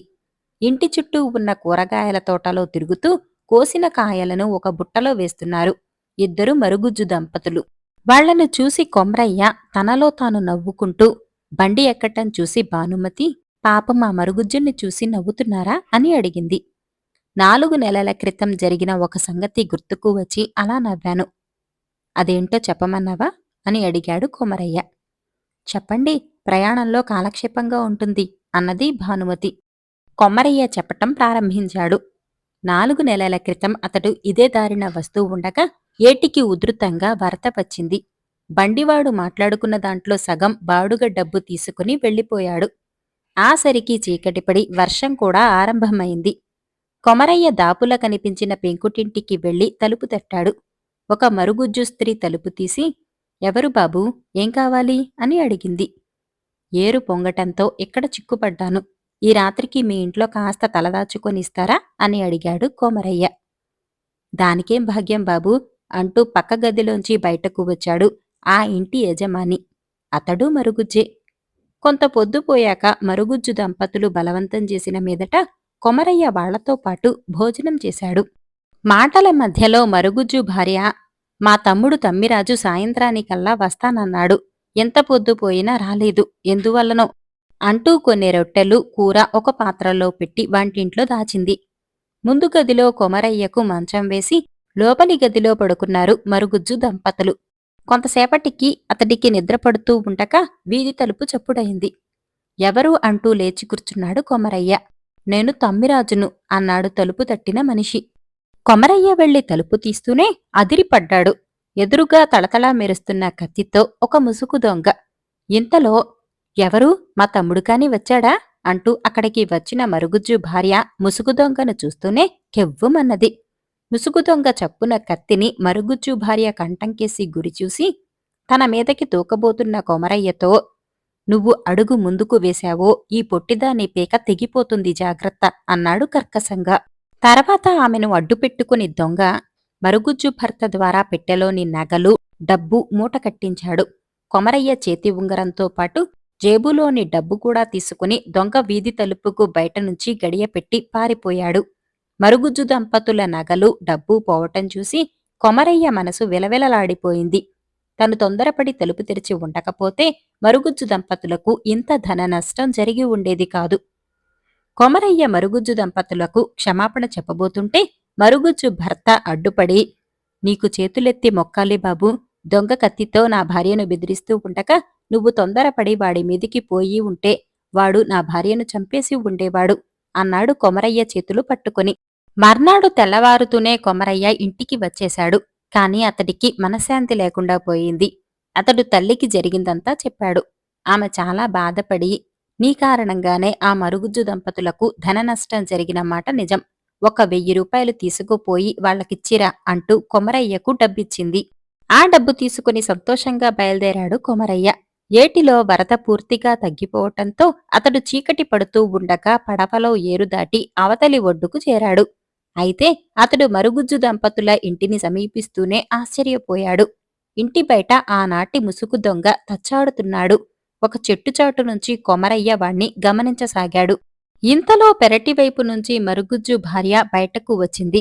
మళ్ళీ దొంగ ఆమెకు ఏ ఆపద తలపెడతాడో అని కొమరయ్య చప్పున ముందుకు వెళ్లబోయేంతలో ఆమె దొంగని సమీపించి రహస్యంగా ఏదో మాట్లాడి ఇంట్లోకి వెళ్ళింది. దీనితో కొమరయ్యకు అంతా అర్థమైంది. ముసుగు దొంగ మరుగుజ్జు దంపతుల మనిషే.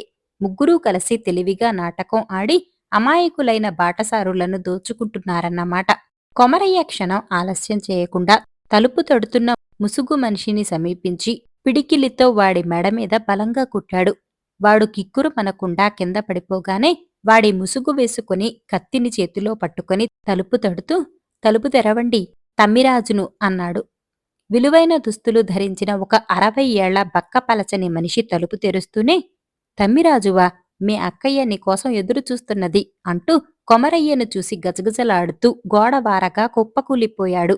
అతడు ఆ రాత్రికి ఆ ఇంట తలదాచుకోవచ్చిన పెద్ద మనిషి.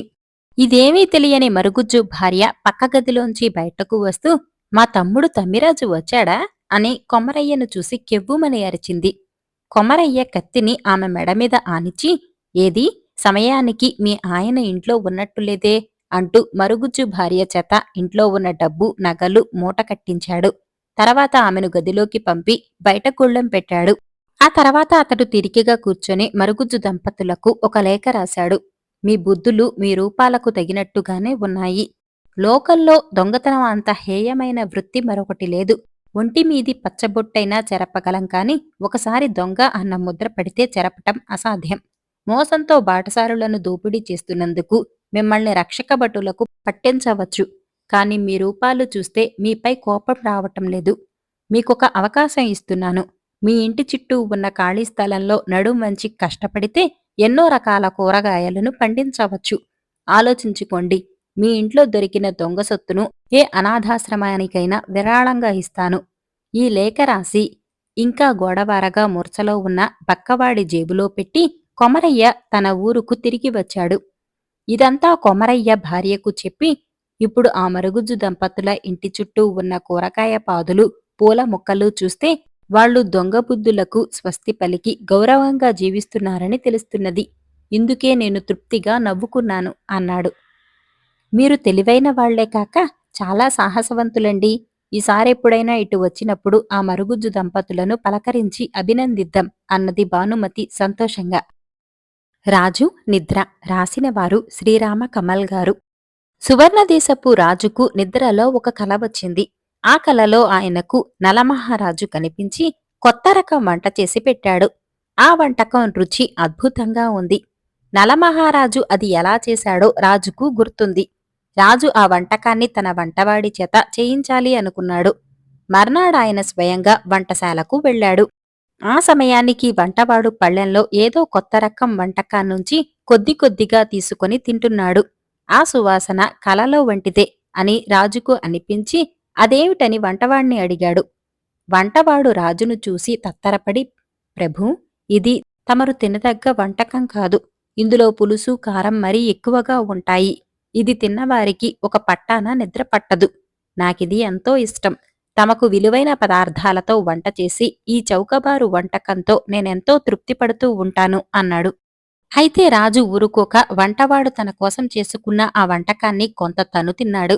అది ఆయనకెంతో నచ్చి, "ఇక మీదట వారానికి 2 సార్లైనా ఇలాంటిది తయారు చేసి నా భోజనంతో జతపరుస్తుండు" అని చెప్పి వెళ్ళాడు. ఆ రాత్రి రాజుకు నిజంగానే నిద్రపట్టలేదు. కడుపులో మంటగా అనిపించింది. గొంతులో అదో రకంగా ఉన్నది. ఆయన మంచం మీద లేచి కూర్చొని మహారాణిని నిద్రలేపి తనకు నిద్రపట్టటం లేదని చెప్పాడు. "యువరాజు విలాసాల్లో మునిగి తేలుతున్నాడని మీరు బెంగపడకండి. అతడు అన్ని విద్యలలోనూ ఆరితేరాడు. తన బాధ్యతలన్నీ చక్కగా తెలుసుకున్నాడు. ఇది అనుభవించాల్సిన వయసు. అందుకని విలాస జీవితం గడుపుతున్నాడు. ఇది ఎంతో కాలం సాగదు" అన్నది రాణి నిద్రమత్తులో ఆవలిస్తూ. యువరాజు విలాస జీవితం గురించి రాజుకు తెలియదు. ఆయన ఆశ్చర్యపడి ఇంకా విశేషాలడగాలనుకుంటే రాణి గాఢ నిద్రలో పడింది. రాజుకు నిద్రపట్టక వైద్యుడి కోసం కబురంపాడు. వైద్యుడితో పాటు కోశాధికారి, సైన్యాధిపతి, మంత్రి కూడా వచ్చారు. వైద్యుడు రాజును పరీక్షించి నిద్ర పట్టకపోవటానికి కారణం అంతుపట్టటం లేదన్నాడు. తను తిన్న వంటకం గురించి చెప్పటానికి రాజు మొహమాట పడ్డాడు. మన ఖర్చులు పెరుగుతున్నాయి, ఆదాయం తరిగిపోతున్నది. అలాగని తమరు బెంగ పెట్టుకుంటే ఎలా? ఈ సమస్య అన్ని దేశాలకు వస్తుంది. పరిష్కార మార్గం దొరక్కపోదు అన్నాడు కోశాధికారి. కొందరు రాజద్రోహులు పొరుగురాజు సాయంతో మన దేశాన్ని దెబ్బతీయాలని చూస్తున్నారని మీరు నిద్రపాడు చేసుకోకండి. ఇందుకు ప్రతిగా మనం ఏదో వ్యూహం పన్నలేకపోము అన్నాడు సైన్యాధిపతి. రాజోద్యోగుల్లో అవినీతి పెరిగిపోతున్నది. మనమిచ్చే సదుపాయాలు సక్రమంగా ప్రజలకు చేరటం లేదు. అందువల్ల ప్రజల్లో అసంతృప్తి ప్రబలుతున్నది. తమరు నిద్రపాడు చేసుకుని ఏం లాభం? మేమంతా ఎందుకున్నట్లు? తొందరలోనే ఏదో ఉపాయం ఆలోచించగలం అన్నాడు మంత్రి. రాజు వాళ్లని పంపేశాడు. తనకు నిద్ర పట్టకపోవటానికి ఇవేవీ కారణాలు కావని ఆయనకు తెలుసు. అసలు విషయం తల్లికి తప్ప ఎవరికీ చెప్పుకోలేననిపించి ఆయన రాజమాత వద్దకు వెళ్ళాడు. ఆ సమయంలో రాజమాత మెలకువగానే ఉండి ఏదో గొనుక్కుంటున్నది. కొడుకును చూడగానే ఆమె, నీకు నిద్రపట్టటం లేదు కదూ? నాకు తెలుసు. కొడుకు విలాసాల్లో మునిగిపోయాడు. కోశాగారంలో డబ్బు తరిగిపోయింది. అవతల పొరుగురాజుల నుంచి యుద్ధ భయం, యువతల దేశంలో అవినీతి. ఏ రాజుకు మాత్రం నిద్రపడుతుంది? నీకు సాయపడి ఏదైనా ఉపాయం చెప్పమని నీ తండ్రితో అంటే ఆయన ఏమీ పట్టించుకోకుండా ఒళ్ళెరగని నిద్రపోతున్నారు. నీ పరిస్థితి తెలుసుకుని నాకు నిద్రపట్టక నీ తండ్రి ఉపేక్షాభావాన్ని తలచుకుంటూ ఇలా కూర్చున్నాను అన్నది. అమ్మా, నా నిద్రాభంగానికి కారణం నువ్వనుకుంటున్నవేమీ కావు. భోజనంలో ఏదో తేడా వచ్చింది అన్నాడు రాజు. అందుకు రాజమాత నవ్వి, చిన్నప్పటి నుంచి నువ్వింతే. నీ బాధకు కారణం నీకే తెలీదు. రాజరికం చేసేవాడికి సుఖంగా నిద్రపట్టిందంటే ఆ దేశంలో సమస్యలన్నవి లేవని అర్థం. సమస్యలున్నా సుఖంగా నిద్రపోయే రాజు ఏ దేశానికైనా అరిష్టం. నీ వయసులో నీ తండ్రి నీకులాగానే నిద్రపోకుండా శ్రమించారు. ఇప్పుడు నీ మీద నమ్మకంతో సుఖంగా నిద్రపోతున్నారు. నీ సమస్యల గురించి తలచుకుంటూ ఉంటే నాకే నిద్రపట్టటం లేదు. నీకేం నిద్రపడుతుంది? నీ సమస్యలకు పరిష్కారం ఆలోచించు. ఆ తర్వాతే నీకు నిద్రపడుతుంది అన్నది. రాజు మారు మాట్లాడకుండా తల్లి పాదాలకు నమస్కరించి వెనుతిరిగాడు. అంతకాలం ఆయన కుటుంబ సమస్యలను రాణి చూసుకుంటుందని, రాజరికపు బాధ్యతలను కోశాధికారి, సైన్యాధిపతి, మంత్రి చూసుకుంటున్నారని నమ్మి నిశ్చింతగా ఉంటున్నాడు. కానీ వాళ్లంతా ఆ సమస్యల గురించి తను ఆలోచిస్తున్నాడని భావిస్తున్నారు. ఎన్నో సమస్యలుండగా అంతకాలం తను సుఖంగా నిశ్చింతగా నిద్రపోగలిగినందుకు సిగ్గుపడిన రాజు తెలుసో తెలియకో తనకు నిద్రాభంగం చేసి కళ్ళు తెరిపించిన వంటవాడికి మంచి బహుమానమిచ్చాడు. తన కొత్త వంటకం రాజుకు నిద్రాభంగం కలిగించిందని తెలిసి కంగారు పడుతున్న వంటవాడు బహుమానం వచ్చినందుకు ఆశ్చర్యపడిన అంతకంటే ఎక్కువగా సంతోషాన్నే పొందాడు.